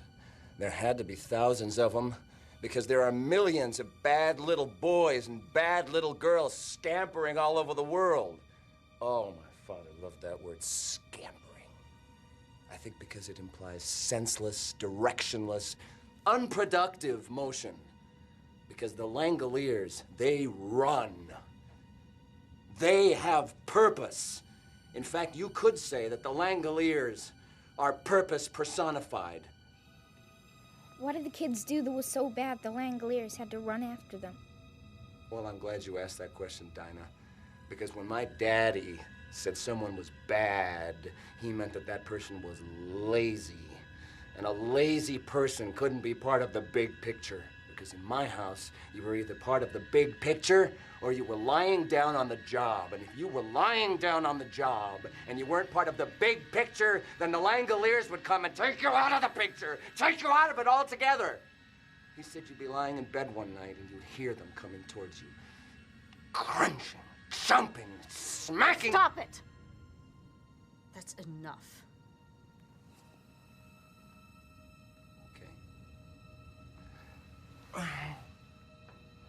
I'll bet you were scared of your dad, weren't you, Mr. Toomey? You and the cigar, little miss. I was terrified of him. Is he dead? Yeah. Was he lying down on the job? Did the Langoliers get him? Yes.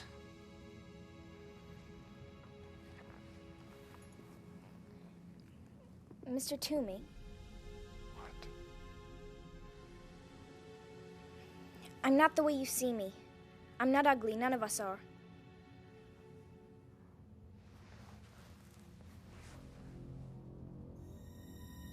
And just how do you know how I see you, little blind miss?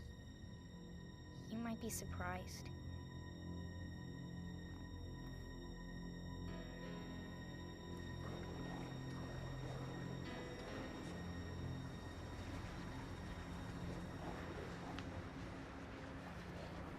Okay, so what do we do now? I don't know.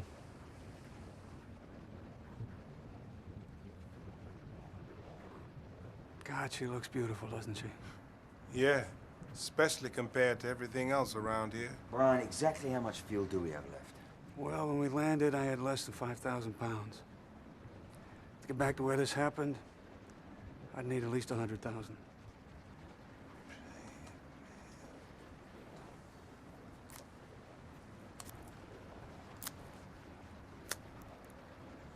Whatever's happening seems to be catching. Well, I'm going back to the restaurant. I don't like leaving the ladies alone with that banker fella too long.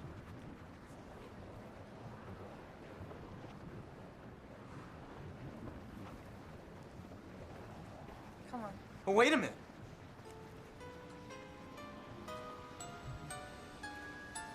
Albert? Albert, what is it? Captain Angle. Captain Angle, come here. I think I have the solution to our problem.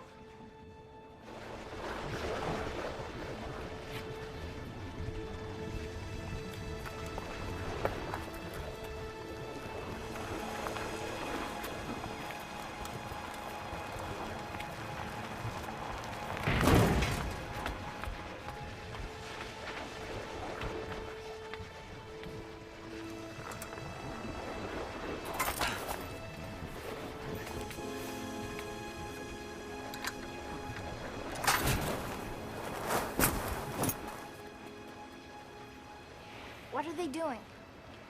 Well, they've taken the slide away and they're putting the stairway by the door. And now they're going up. Are you sure you don't have any idea what they're up to? All I know is that Albert went nuts. He kept saying something about the plane being more there. I didn't get it. He just was really jabbering. I just hope they hurry up. Because poor Mr. Toomey's right. The Langoliers are coming. Sweetie, that's just something his father made up. Maybe once it was make-believe. But not anymore.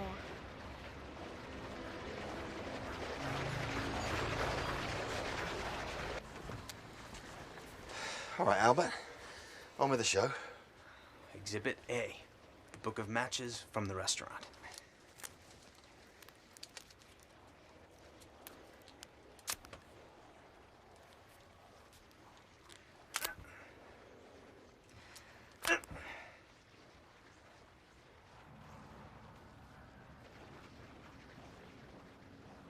Looks different outside. The light's going. That's what's different. How's Mr. Toomey?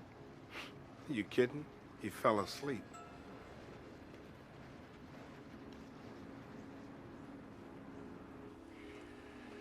I guess that's it. There's nothing more we can do out here. Now, wait a minute. I smelled something. I smelled sulfur. I did too. Try another one, Albert.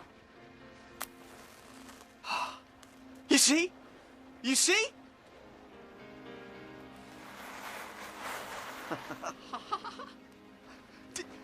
Do you see what it means? We brought our own time with us. That's the past out there and everywhere, I guess, east of the hole that we came through. But the present is still in here, still caught inside this airplane. That's why it looks brighter, more alive than anything else here. Bravo, Albert, bravo. Try the beer.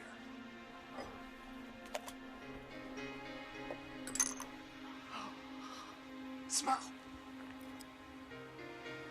By God, it smells like beer. Well, come on, mate, pour it. My doc says suspense is bad for the old ticker.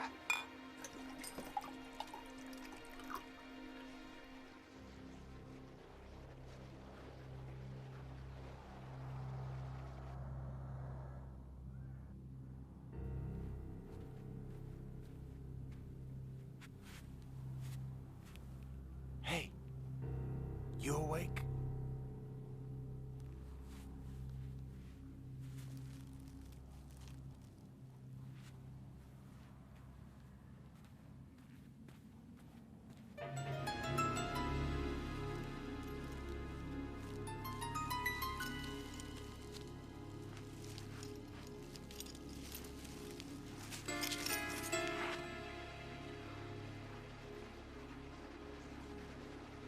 So the matches work, but the lager doesn't. What does that mean?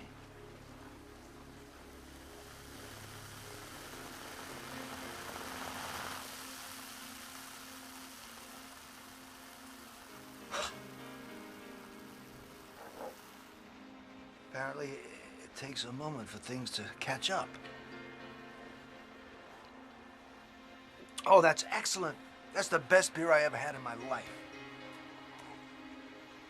Oh, you're right. It's bloody marvelous. Yeah, try the soda.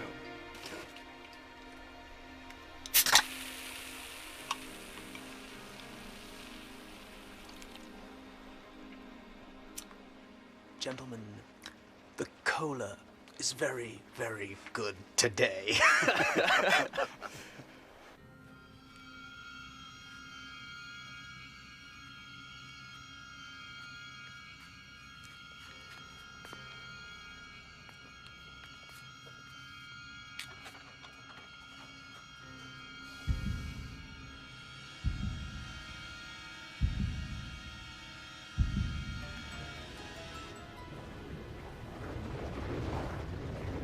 Christ almighty, it's dark. He's supposed to be watching the nut. Oh, don't worry, he's still out. Damn, that sound is creepy. It's like a bunch of coked up termites in a balsa wood glider. I think we ought to check on Mr. Toomey. I'm worried about him. But if he's unconscious, there's nothing we can do about it. I don't think he is unconscious. I don't think he's even asleep. All right, let's go see.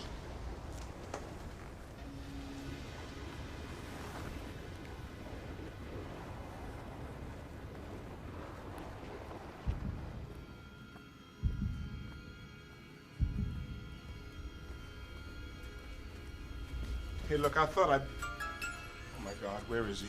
I don't... Be quiet.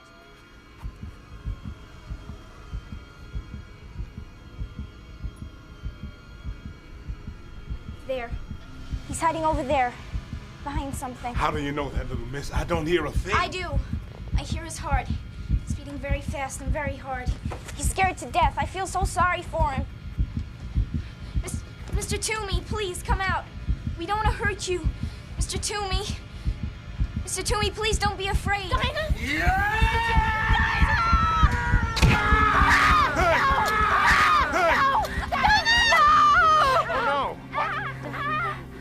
Easy now. All right, Dinah. I'll go get help. All right. girl. She's not a little girl. She's not a little girl. She's the head Langolier. She's calling the other Langoliers with her dead, blind eyes. Little brat. You're a bloody genius, Albert. You know that? You're a bloody genius. It wasn't much. I saw what was happening with Bethany's matches and thought... Come! You've got to come!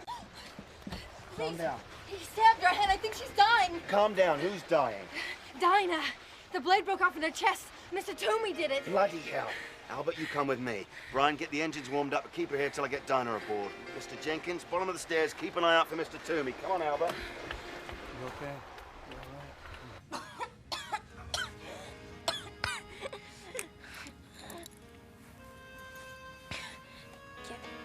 Get out of here. Shh. Try not to talk. Try not to talk, okay? Hello, Dinah. Don't you worry, love. We're gonna have you right as rain in no time flat. Is it hurt? Yeah. Hurts to breathe. It's making you want a coffee. Yeah. No, I don't know. Well, it's better if you don't. You get that ticklish feeling, you just try to ignore it, okay? Don't you talk anymore. Listen to me. She's got internal bleeding. We don't get this blade out of her right now, damn quick, she's gonna drown in her own blood. Mr. Warwick, run and get me 6 tablecloths from that grotty little pub around the corner. Make it fast. What are you doing? Looking for the right surgical instrument. Sight of blood bother you? I can handle it if I have to. Good. You're gonna be my nurse then. Okay. You're gonna be all right, Dinah. I'm gonna fix you up good as new, I promise. They're closer.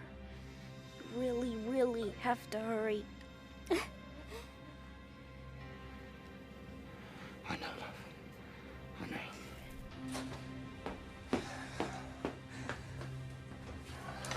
That's right, Craigie Waggy. You just sit here in the dark. When the time comes to move, I'll tell you. All right, Dad. Whatever you say.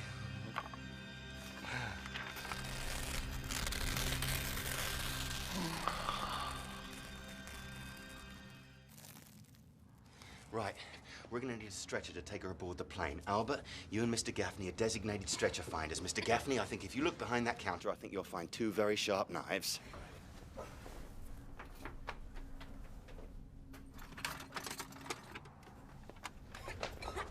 Can I use one of these tablecloths? Yeah, why? I'll show you. When I was a kid, we used to play Indiana Jones. I made something like this once. I nearly broke my brother's arm with it. Good enough. But remember, your mission is not to recapture Mr. Toomey. Your mission is to find a stretcher as quick as possible and bring it back here double time. Got it? Now, you don't find anything in 10 minutes, I want you back here and we'll carry her aboard. But if there's internal bleeding, we can't move her. We don't have a choice. I've got to get her to the plane somehow. 10 minutes is all I can spare. I know, but if she's bleeding internally, Laurel, he's right. Come on, son, let's move. Come on. How you feeling, Dinah? Hurts bad. I know it does, love. See, you've got a little piece of blade stuck in you, and I've got to pull it out. You know that, don't you? Yep. I'm scared. So am I, Dinah. So am I. Right, fold those 2 tablecloths into squares, thick as you can get them. Then kneel closer to me. Mr. Warwick, take off your belt. Now then, I'm going to grasp the blade and pull it out. Now, the moment it comes out, you slap one of those bandages on there and you press. You press hard, you understand? Yes. Jesus, help me.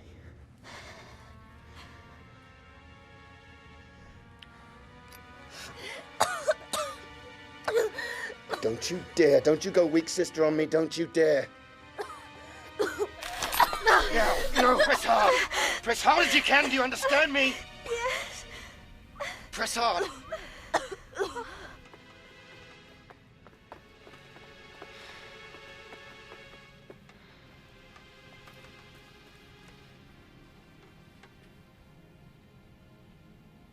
Let's try in there.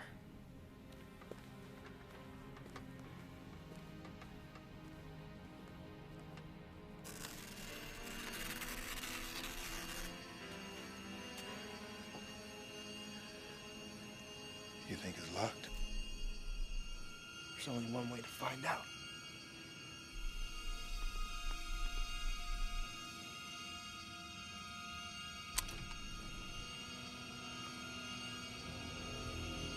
Hey, get out.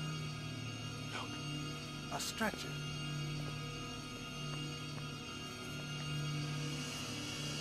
Hey, look out, he's in here, he's in here!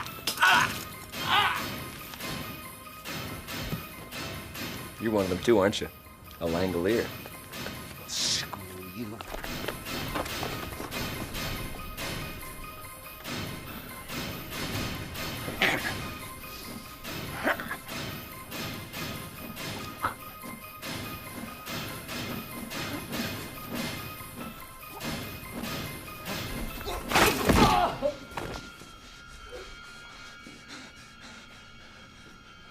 I'm sorry. I am really, really sorry. But I have to do this. If you could see things from my perspective, you'd understand. Damn!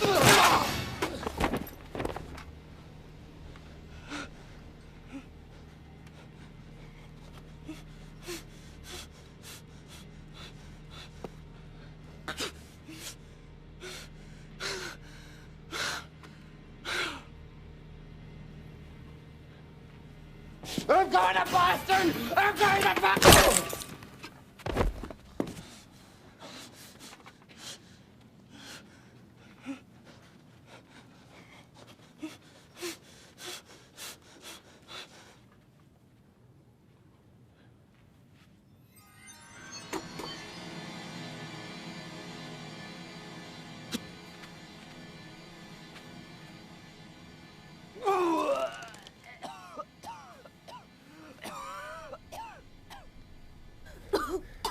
Lift her up. That's it. We got you. Belt! Did you hear that? Do you think Toomey got them? Belt now! All right. Wrap it round. I want you to keep the pressure on because I'm going downstairs, all right? Please be careful. I will. It's what I do best. You did bloody well. Give it, Laurel. Don't you kill him. Why not? That bastard stabbed you, love. All I know is we need him. You understand? We need him. Listen to what she says, Nick.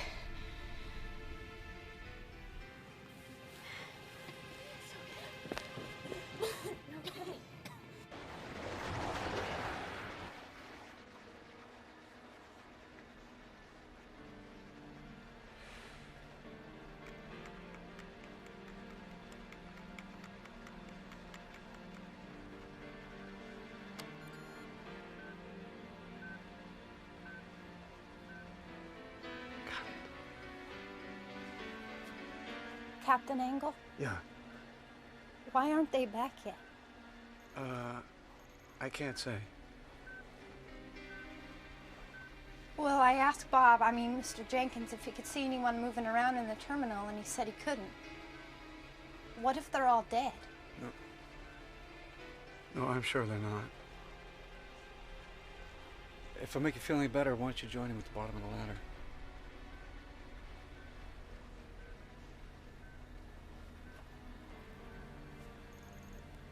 Are you scared?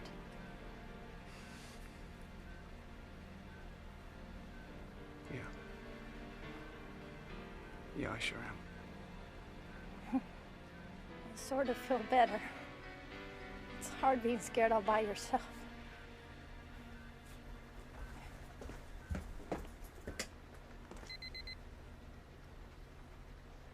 Thank you for flying American Pride. You're welcome, I'm sure.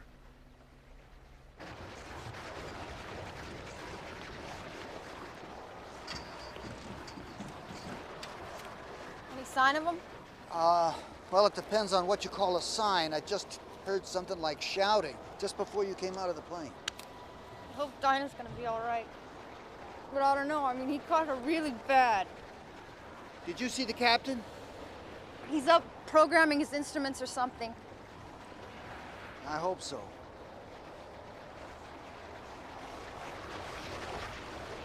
that noise?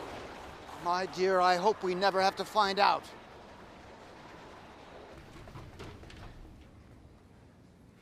Albert?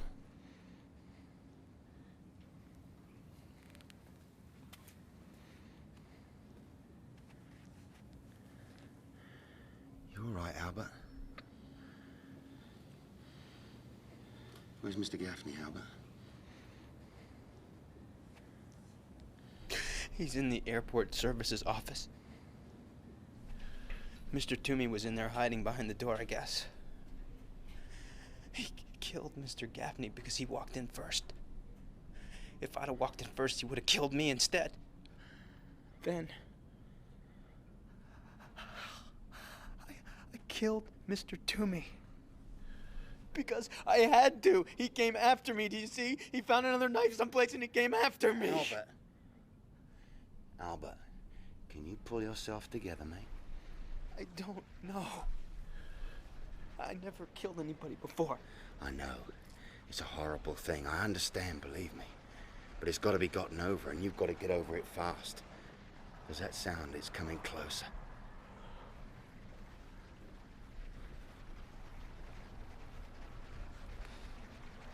You did this with a toaster?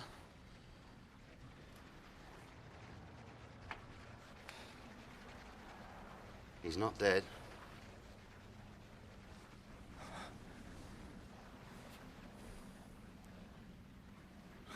He's not. See for yourself. He's out cold, but he's still in the game. Now, let's see if we can find Mr. Gaffney and see if he got lucky. And did you find that stretcher? Huh? The stretcher, Albert. Oh. Yeah, we found it. Good lad. Come on, let's go.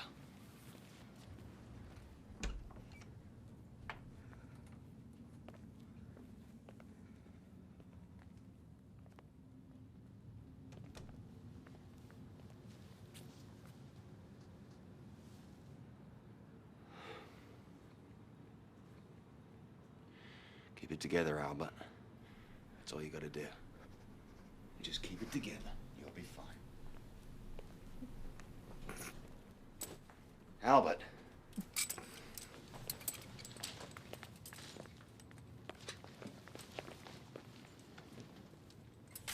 Take the stretcher upstairs. I'll be with you in a minute. What are you going to do? I'm gonna go back in the office and see if there's anything else I can use. I don't believe you. Nor do you have to, Albert. Just take the stretcher upstairs, and I shall be with you directly. And don't look back.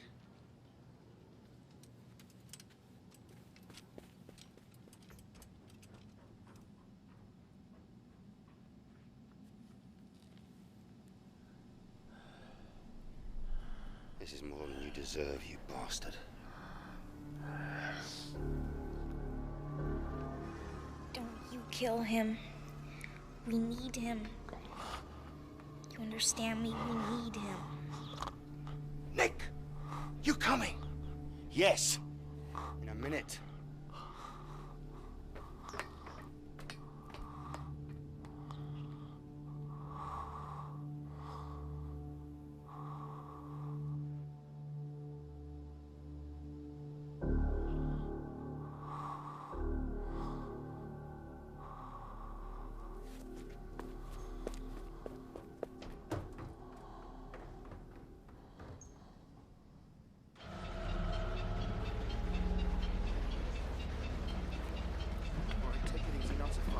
They're coming out.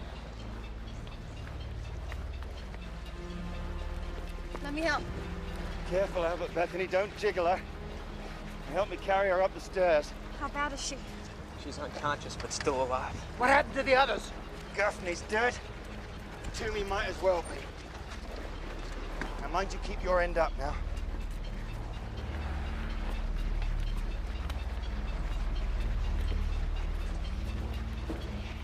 Careful now. Okay. Bring over here. Careful. Okay. And set her down gently. Now strap her in. It's bad, isn't it? Bad enough. Will she live until we get back? How the hell do I know? I'm a soldier, not a bloody surgeon.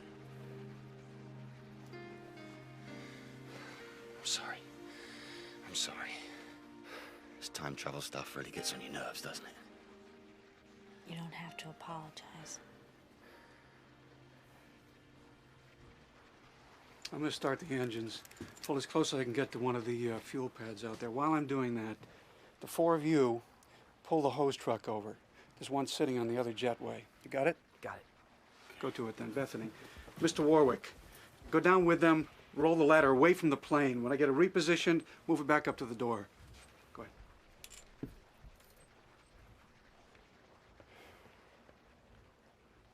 We'll get you home.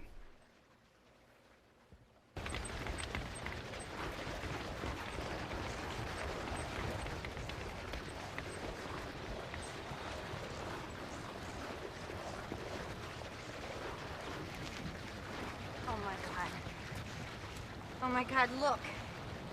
It's coming day again already. How long has it been since it turned dark? Less than 40 minutes. Yeah, well, we can't worry about that now.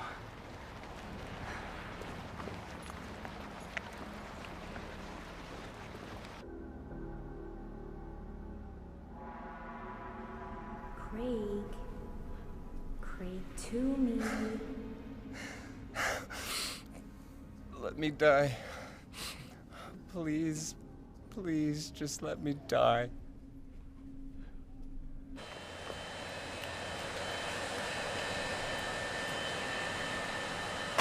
What's gonna happen to Mr. Toomey? I don't know.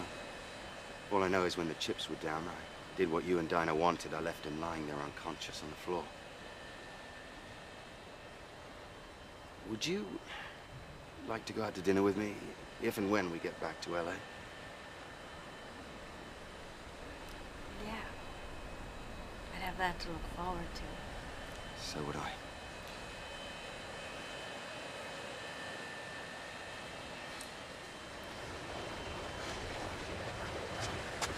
Maybe if we could see it, we could deal with it. I don't think so.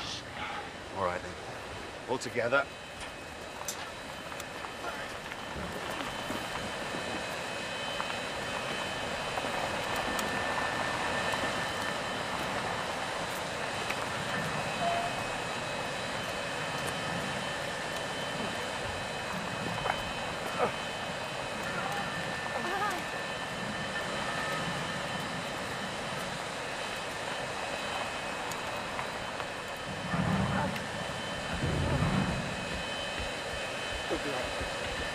Over here.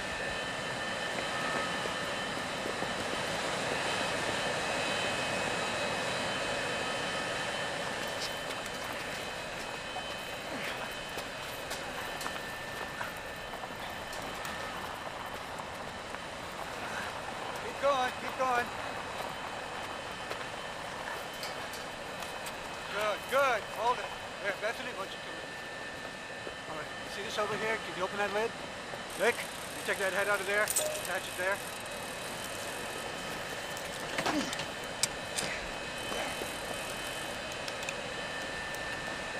Is that okay? Yeah. There you go. Get that, please. Which one first, Captain? Why don't you give me the one on the right?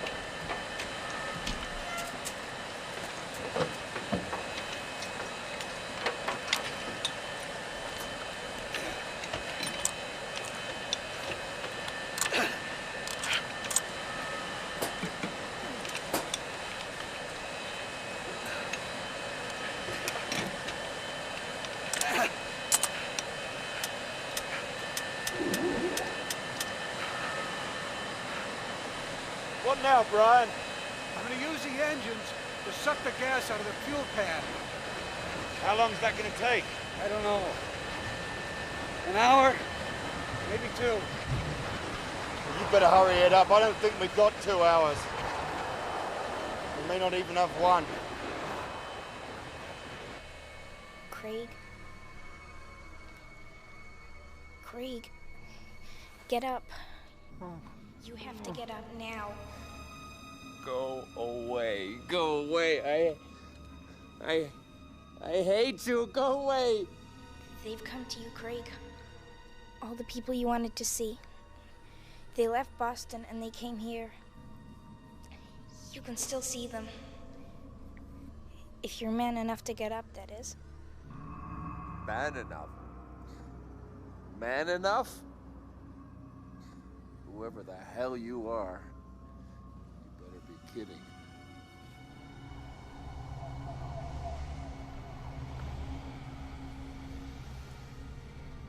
Come on, Craig. They won't wait forever. The Langoliers will see to that. You have to get up. You have to.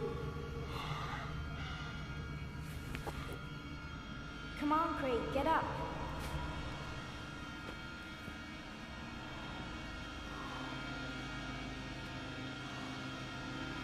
This way, Craig. They're all waiting for you. I'm sorry, Mr. Toomey. Despite what you did, I'm sorry. But we need you, so please hurry. Hurry.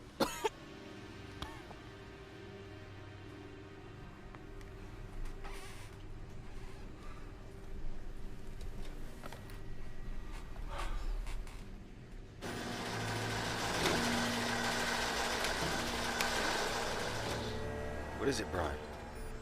The engines are getting a taste of the new fuel and they don't like it.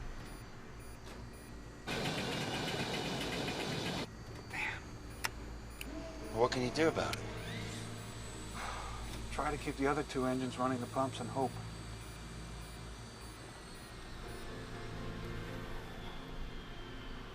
No, I'm shutting down completely. We'll have to wait for the fuel to join our plane's time stream.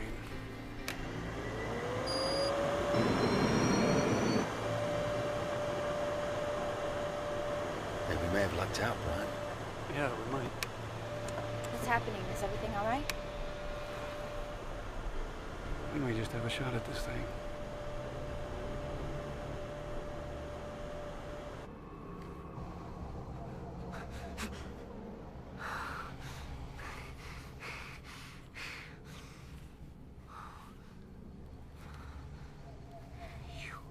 You brought them to me, didn't you? The chairman of the board, the company directors, all of them. Yes, but you have to hurry. Before they decide you're not coming and leave. This way, Craig. They're all waiting for you. Hurry.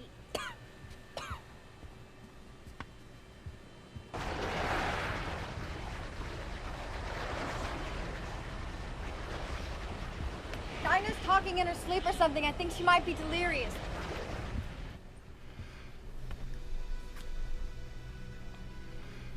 I don't know. But she might be slipping away. I think you have to hurry before they decide you're not coming. I think she might be dreaming about that Toomey guy. She said his name before. Yes, I will if you want me to. But hurry, I know it hurts. But you have to hurry. She is delirious, isn't she? No, I don't think so. I think it has something to do with with what she told Nick about Mr. Toomey, about how we need him. Just let her be for a minute. She needs to sleep.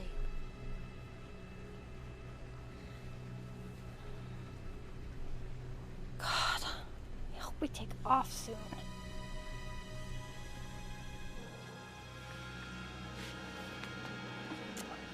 Thank you. Thank you for bringing them to me. This is my last chance, you see.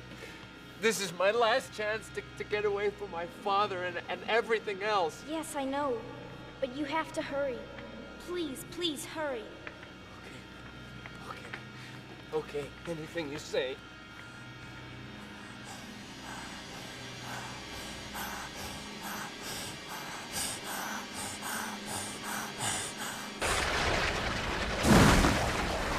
What was that?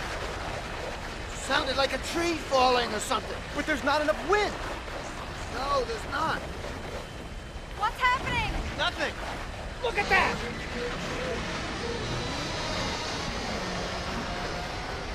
We gotta get out of here. We gotta get out of here now. Megan, stop! Time's getting short, Brian. How much longer? 15 minutes. You can't cut that? You sure you can't cut that? I need 50,000 pounds of fuel in each wing, not a drop less. Otherwise, we crash and burn.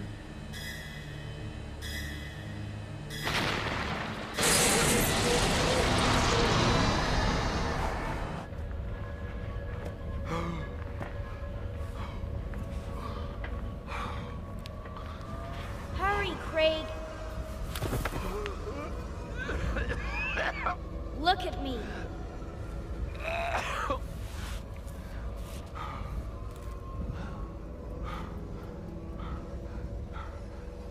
Now stand, Craig. Stand.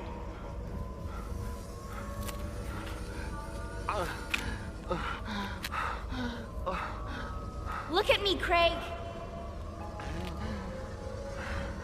They've come all the way from Boston just to meet you. Now hurry to them, Craig! Hurry! Hurry!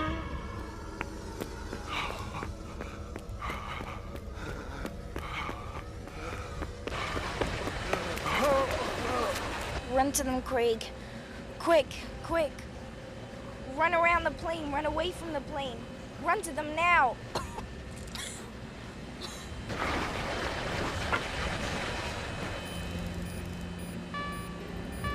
All right, we're uncoupling. We're getting the hell out of here. Mr. Toomey! It's Mr. Toomey!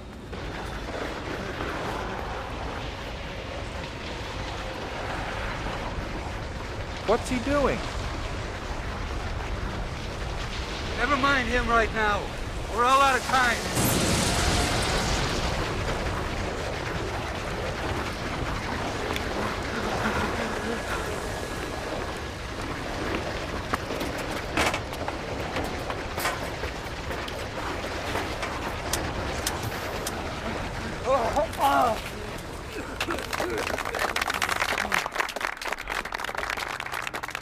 Ah, Mr. Toomey at last. So glad you could make it, Craig. So, give us your report, Craig. Tell us how much money you made for us. You want to know how much money I made for you? You want to know how much money I made for you? Yeah. I'll tell you how much money I made for you. I didn't make any... No, Craig! Shut up! Shut up! Shut up! Tell them you lost the money, but it was a mistake, an accident. No! I didn't make any money for you. I didn't make any money for you. I lost money for you. I lost money for you. I lost $43 million. And I did it deliberately! I did it deliberately! I did it deliberately!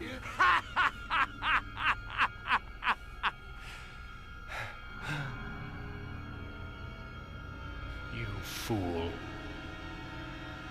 You stupid fool. No. No. What's he doing?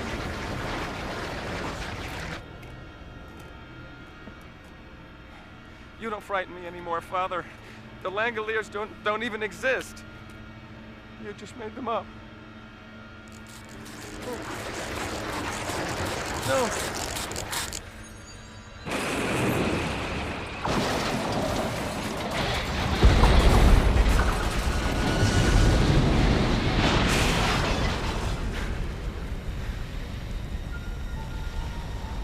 Where am I?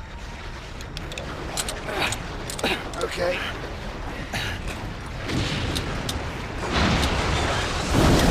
All right, let's get the hell out of here.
Come on, move it! No! No! No! No! No! No! No! No! Huh?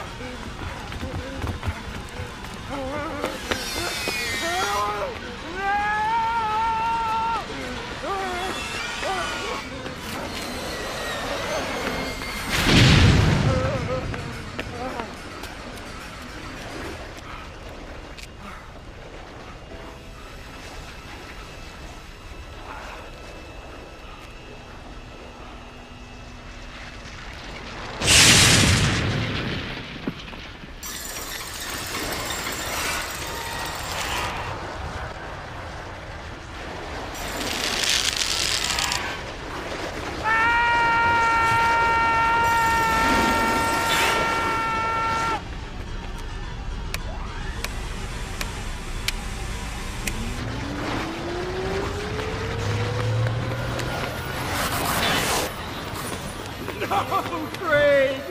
You may think you're running, but you're not. You're scampering! Ah! No. No. No. Daddy, no! Make them go away!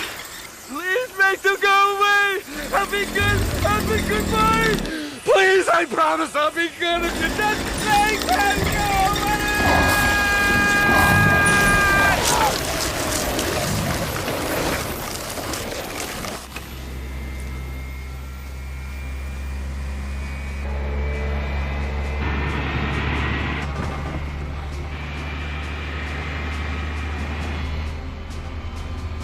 Belt in! Belt in!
Good Lord, look at that! What is it? They're being drawn to Mr. Toomey. Or where Mr. Toomey was. If Toomey hadn't left the terminal, they would have eaten us and the plane too. She knew. Somehow she knew.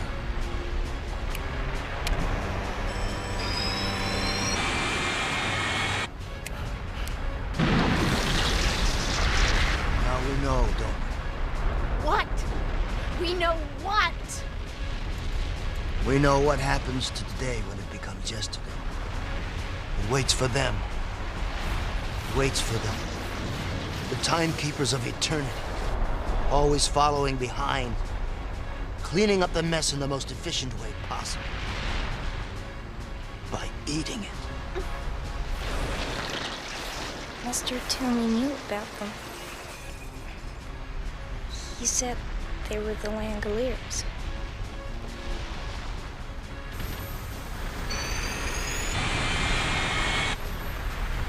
Oh no!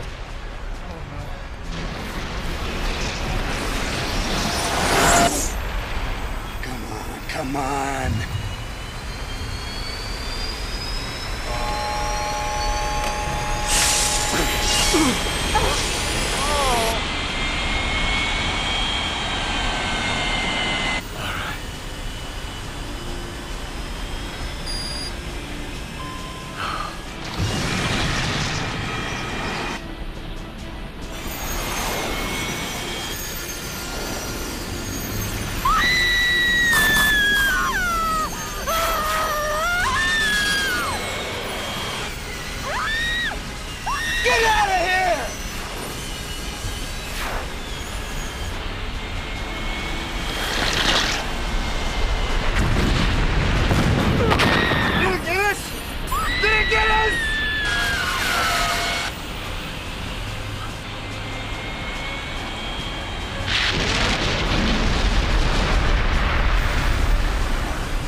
up.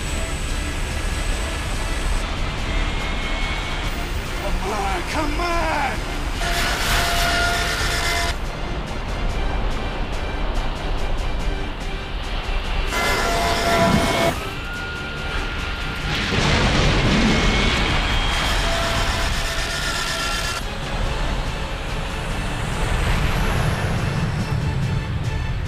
Did we make it? Are we off the ground?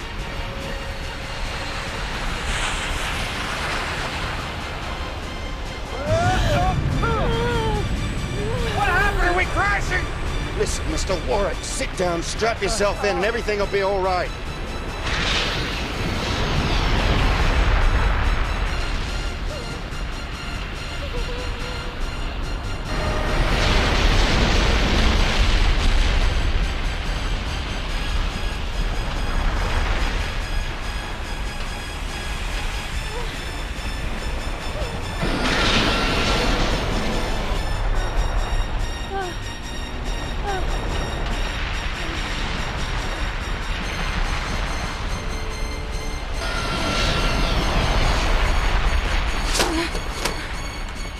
Don't you dare open those. Don't worry. I won't.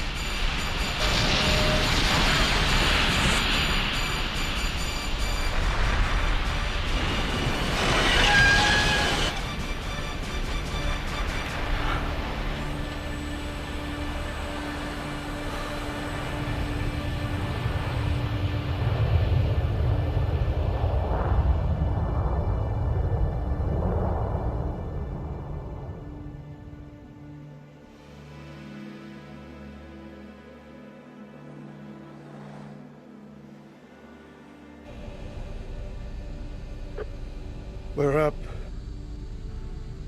You all know what happens now. We go back exactly the way we came in. And we hope that whatever doorway we came through is still there. If it is, we'll try going through.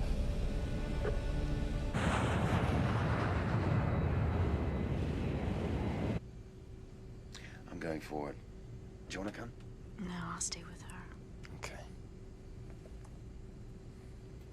We've still got a dinner date. You haven't forgotten, have you? No, I haven't. And I won't.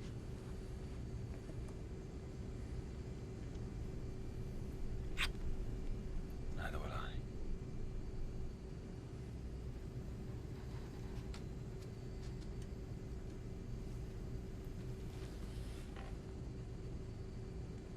Hold on, Dinah. Please hold on. What happens if the fuel goes bad? You know the answer to that, Bethany.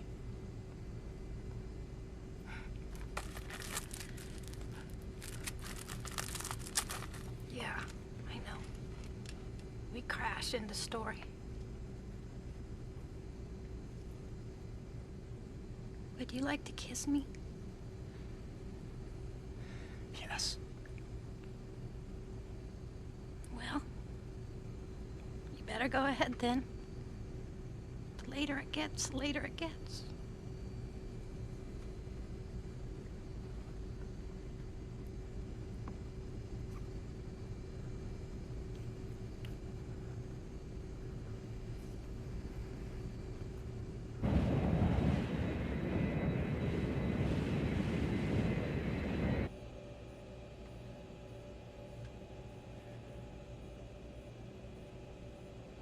Time's going faster, isn't it?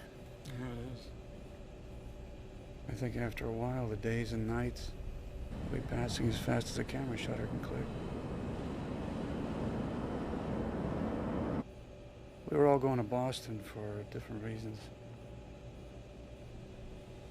What about you, Nick? Dress up. The hour groweth late. Well, why not?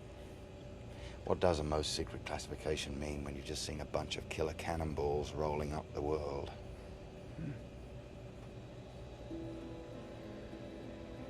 I'm a special operator in the armed services, Brian. I do a number of odd jobs. Some fairly innocuous, some fabulously nasty. There's a man in Boston who's a politician of some note. Now, this man, I'll call him Mr. O'Banion for sake of conversation. He's very rich, Brian, and an enthusiastic supporter of the Irish Republican Army. He's also an idealist of the most dangerous sort. One who's never had to view the carnage at first hand. You were supposed to kill him? Not unless I had to. See, our Mr. O'Banion has a great deal of powerful American friends, and his friends are our friends, and therefore killing Mr. O'Banion would be a great political risk.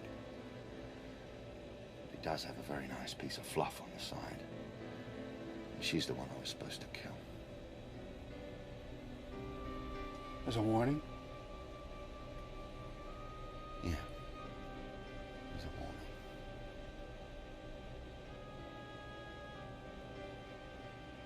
Well, that's enough about me. What about you? What are you hiding you'd like to get off your chest? Me? No. No, I don't have anything to hide. Well, maybe there's one thing. My ex-wife died in a fire in Boston. That's why I was heading back.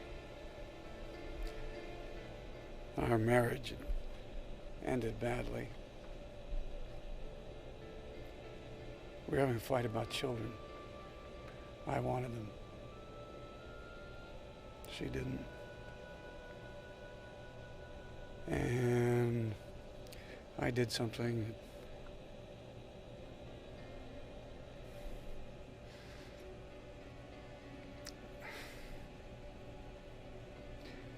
that I never thought I'd do. So,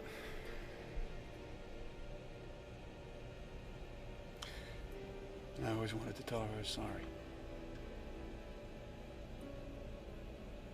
I guess I waited too long. Well, I shouldn't worry about it too much, Brian. I'm sure she's forgiven you. If you get out of this, if we make it back, you gonna carry through with it? You gonna kill the girl? No. No more midnight creeps for Mrs. Hopewell's boy, Nicholas. Now, if we get out of this safely, a prospect I find rather shaky at this moment, I believe I'll retire. And do what? Oh. Could always take up flying.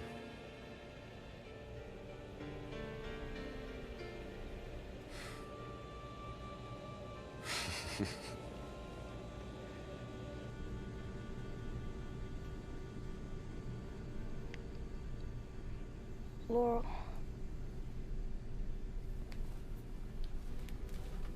Shh, Dinah. Try not to talk. We're going back. And you're gonna be all right, I promise you. Don't worry about me, Laurel. I got what I wanted. Dinah, you shouldn't talk. I saw through Mr. Toomey's eyes. At the start, everything looked mean and nasty to him. But it was better at the end. Please, Dinah. Try not to talk anymore, okay? I saw you, Laurel. You're beautiful. Especially your eyes. Everything was beautiful. Even things that were dead. It was so wonderful. Just, you know, see.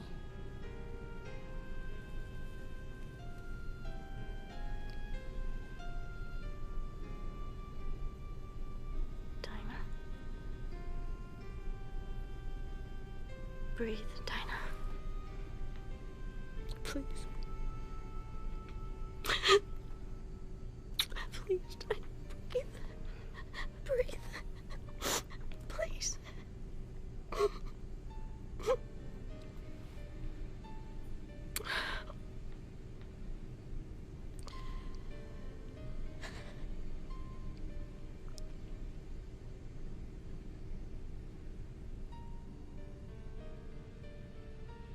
I saw through Mr. Toomey's eyes. Everything was beautiful, even the things that were dead. It was so wonderful just to see. I can live with that.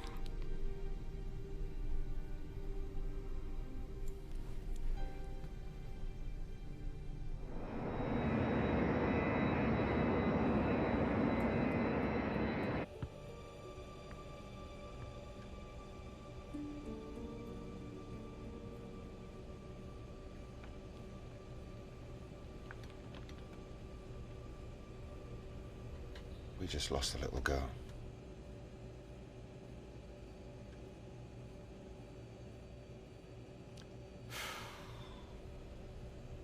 She never got her operation. No, she didn't. But Laura's okay? Yeah, more or less. You like Laura, don't you? Yeah. I got a few mates back home that might find it amusing that I've fallen for a nice girl, but I have. She got spirit, Brian. Well, you know I wish you both the best of luck. But I think we gotta concentrate on getting back. Right.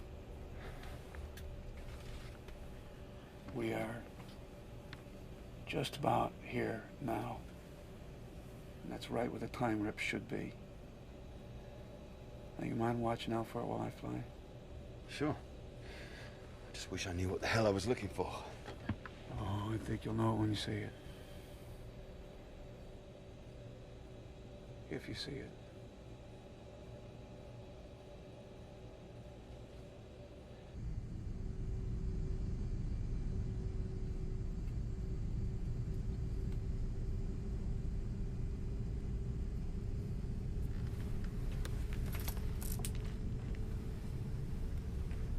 What's wrong?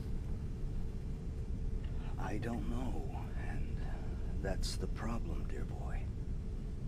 There's something wrong, something very wrong, but can't figure out what it is.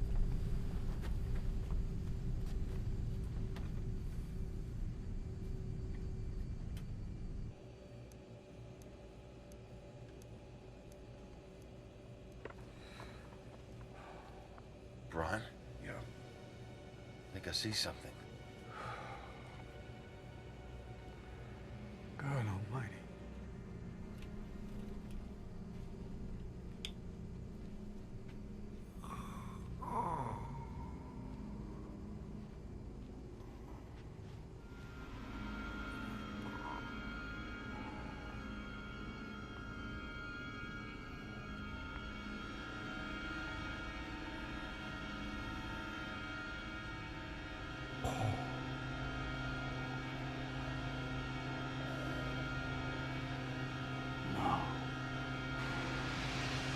Yes!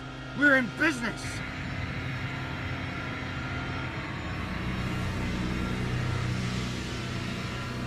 Ladies and gentlemen, we have found what we were looking for.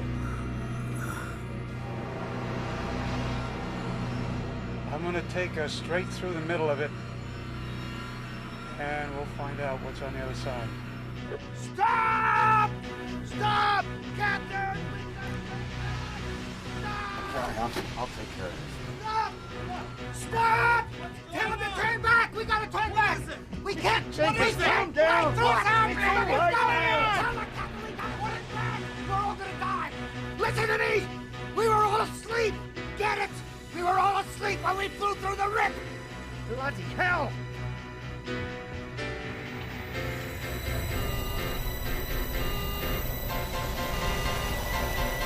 Turn back, Brian. You have to turn back now.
Nick.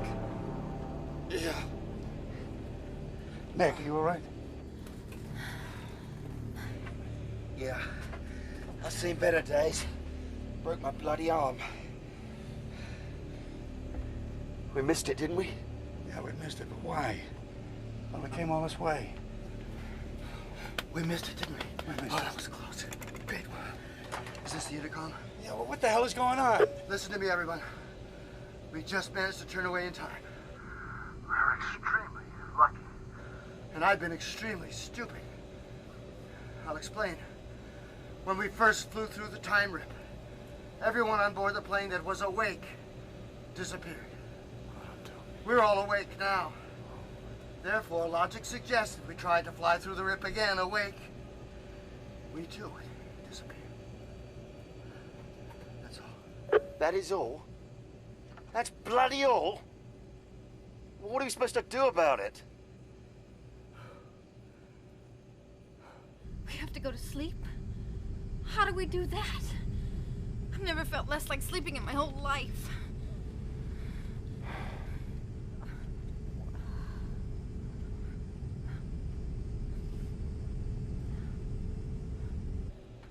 I don't know what we do now. But if we're gonna try going through that hole, it has to be soon. The fuel we've got to carry us for an hour, no more. Well, surely there's other airfields. There are, but not big enough to handle an airplane of this size. No, it has to be LAX. And I'll need at least 35 minutes to get there, and that gives us 20 minutes at most to figure this thing out and get through the hole.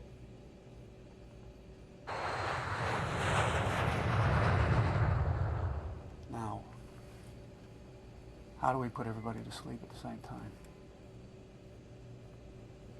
Aren't you forgetting the most important thing of all? I mean, even if you figure out a way to put us all out, who's going to land the plane in LA? We're out of luck, you know that, don't you? Completely out of luck. There has to be a way out of this. There just has to be. Doesn't there?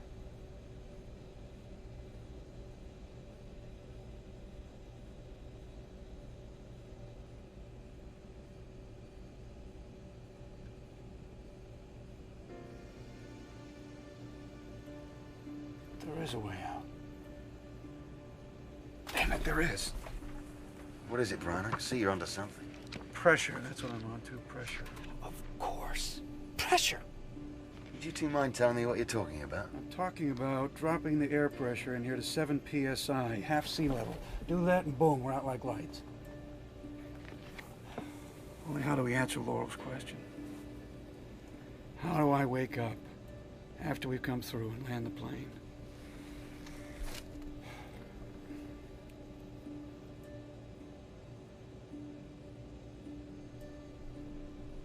One of us will have to stay awake to turn the pressure up just before we fly through the rip. So one of us will... One of us will have to die.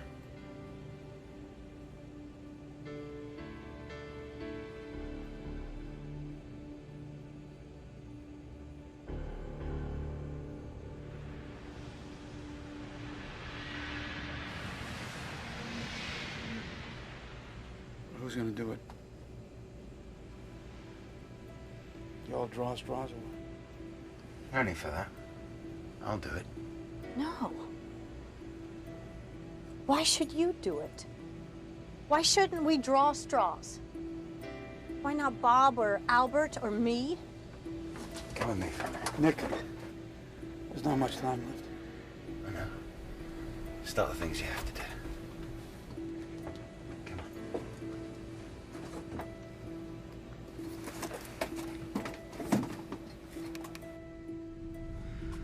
Laurel, I think we could have something, you and me. Do you think I could be right about that? Because if you do, say so.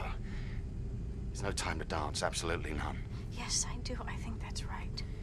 But we don't know for sure. I mean, we can't know. It all comes back to time, doesn't it? Time and sleep and not knowing. But I have to be the one, Laurel.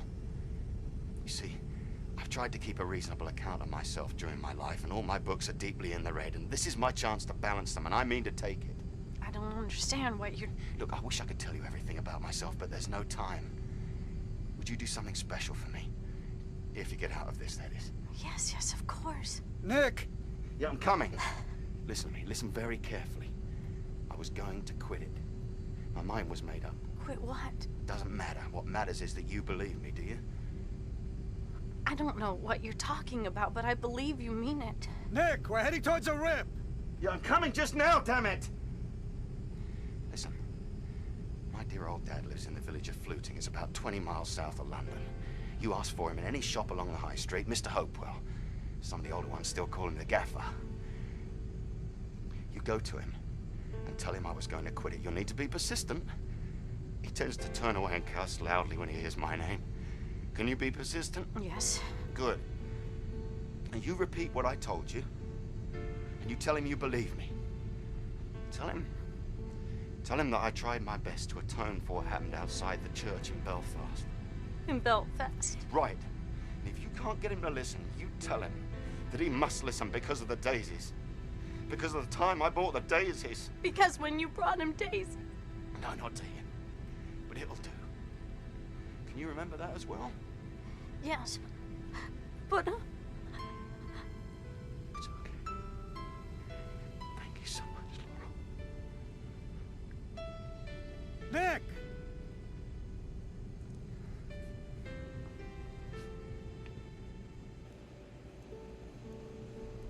Are we gonna feel like we're, choking? No. You'll feel a little giddy. Just kind of swimmy in the head. And then nothing. Right. You never know, I might still be here. Bad pennies do have a way of turning up, don't they, Brian? Anything's possible.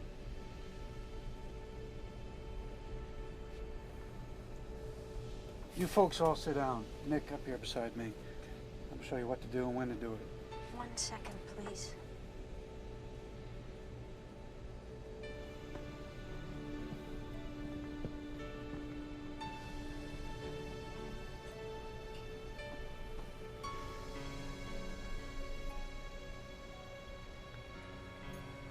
You had decided to quit. You made up your mind. And if your father won't listen, I'm to remind him of the day you bought the daisies. Is that right? Just letter perfect, my love.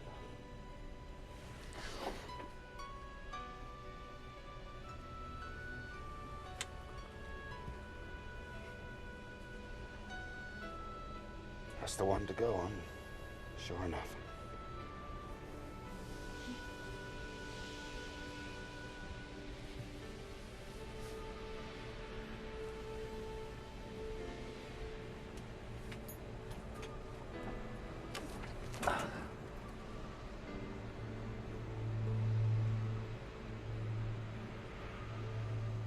Shall we?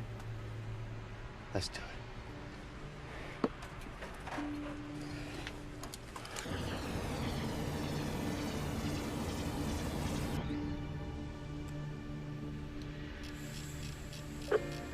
I am starting to decrease pressure. Check your seatbelts, everyone.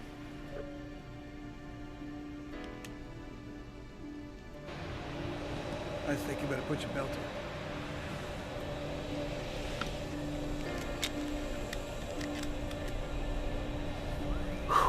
Oxygen mask right beside you.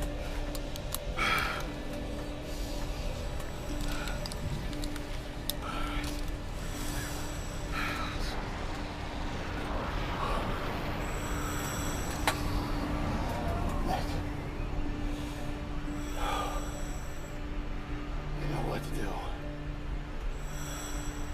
I know. No fear. Off to sleep. Sweet dreams and all that.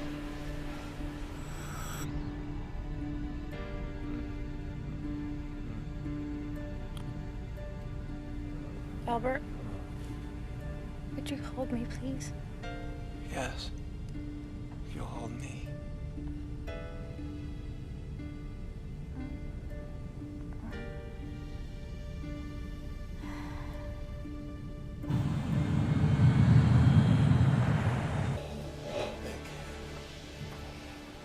I just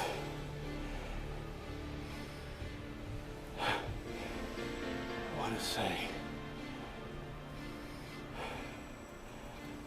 thank you.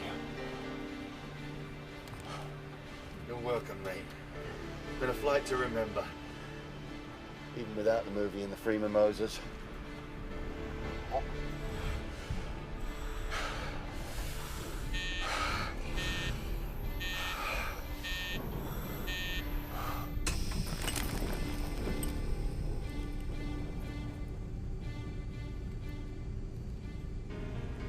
Remember about Belfast?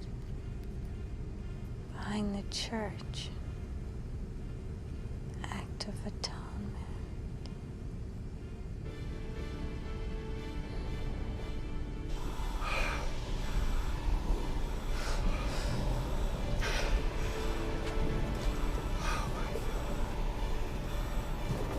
It's so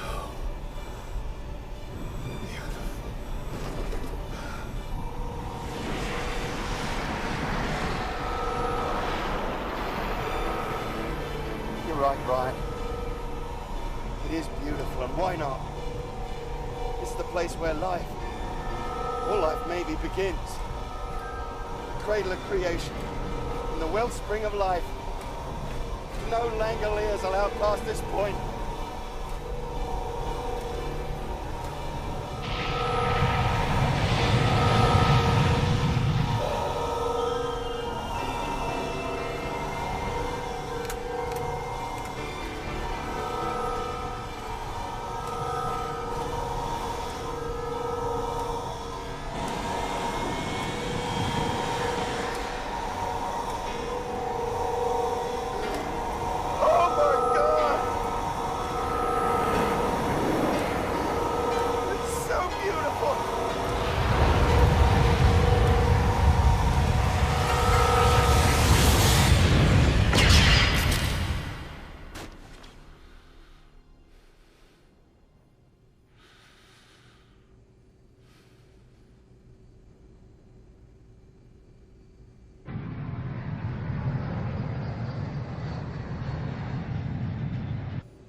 LA approach, this is American Pride 29. Repeat, 29er, 29, heavy. Approach control, I'm declaring an emergency here. Quit it. Just quit it. Sit down, come on, sit down. We're entering heavy traffic unannounced. There is no heavy traffic down there. Look for yourself. We're over LA, all right. But what do you see out the window? I'll tell you. Nothing. Nothing at all.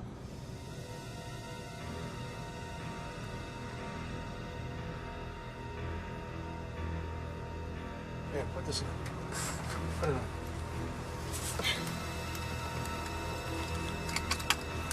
And this one right here. Buckle up, ladies and gentlemen, we're coming in.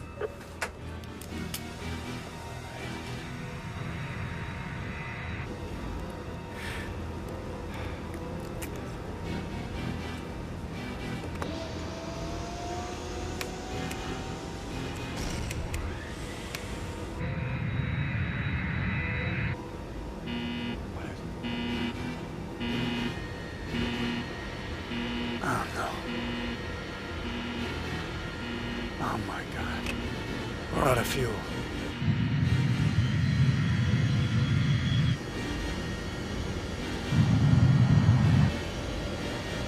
Hang on, we're going in hard.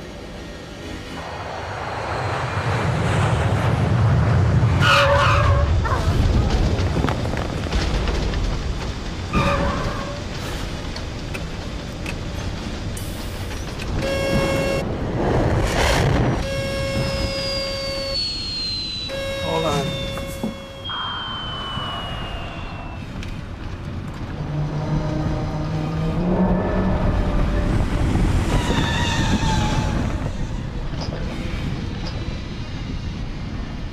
Watch out! Gonna hit that truck?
Well, that's about as close as I'd ever want to cut it.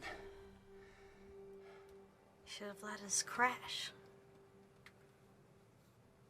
Everything we tried, Dinah and Nick, it's all for nothing. It's just the same here. It's the same.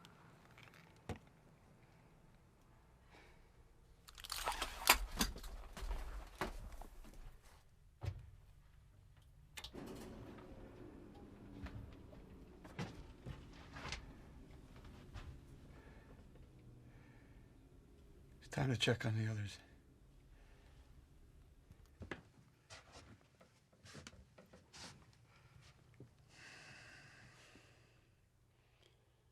Let's get off the plane. This time we'll use the cockpit exit.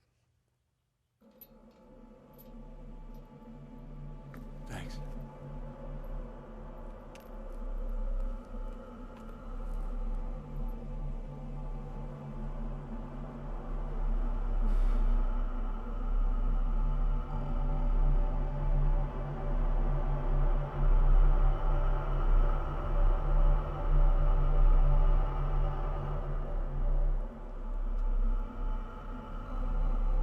What's that humming?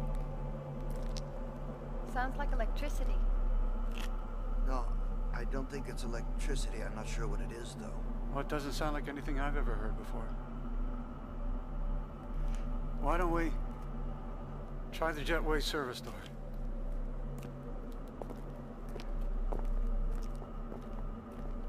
Wait. What? What is it, Bob? What do you see? Well, all I see is a deserted terminal, but it's what I smell. Jet fuel. Oil. Rubber, salt air, I can smell it. Holy cow. Yeah, but that's not the only thing. Listen. Do you hear that? What does it all mean? If everything's back to normal, why didn't we see any lights when we were landing? Where are the people? And then what's that noise? It's getting closer. Let's see if we can get inside the terminal. Wait a minute.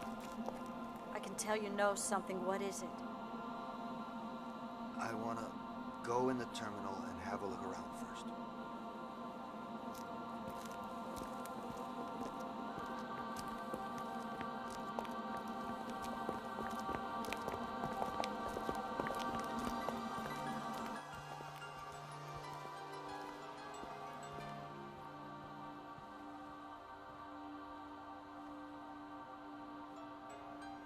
come with me, quickly, please.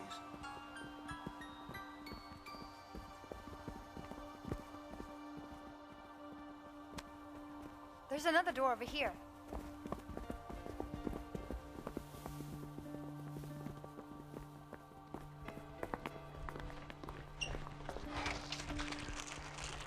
Here, Albert, you open that trunk, quick.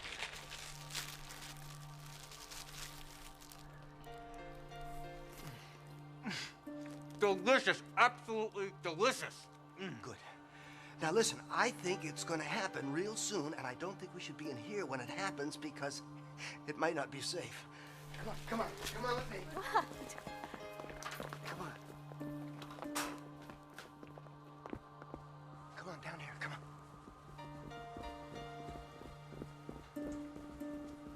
Here, get up against the wall. I think we're safe here. We're out of the main flow of traffic. What's gonna happen? Well, when we flew through the time rip going east, we went back in time into the past about 15 minutes. Do you remember me saying that? I do. It brought us into the future. That's it, isn't it? This time rip brought us into the future. I believe so. Only we haven't returned to a dead world that's moved on without us. We've returned to a world that's waiting to be born. Look at that. I don't know what it is, but it's wonderful. I love it. I think that the present is on the verge of catching up to us. Oh, she's gone. I really don't think that. Forget it. Okay, hang on. There might be a jerk or something.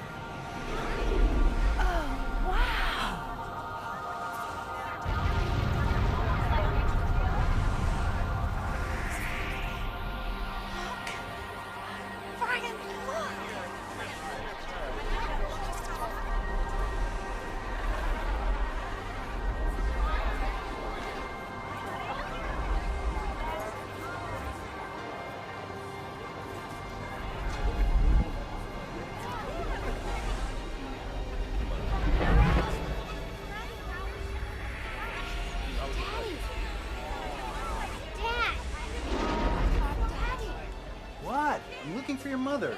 New people, look at the new people.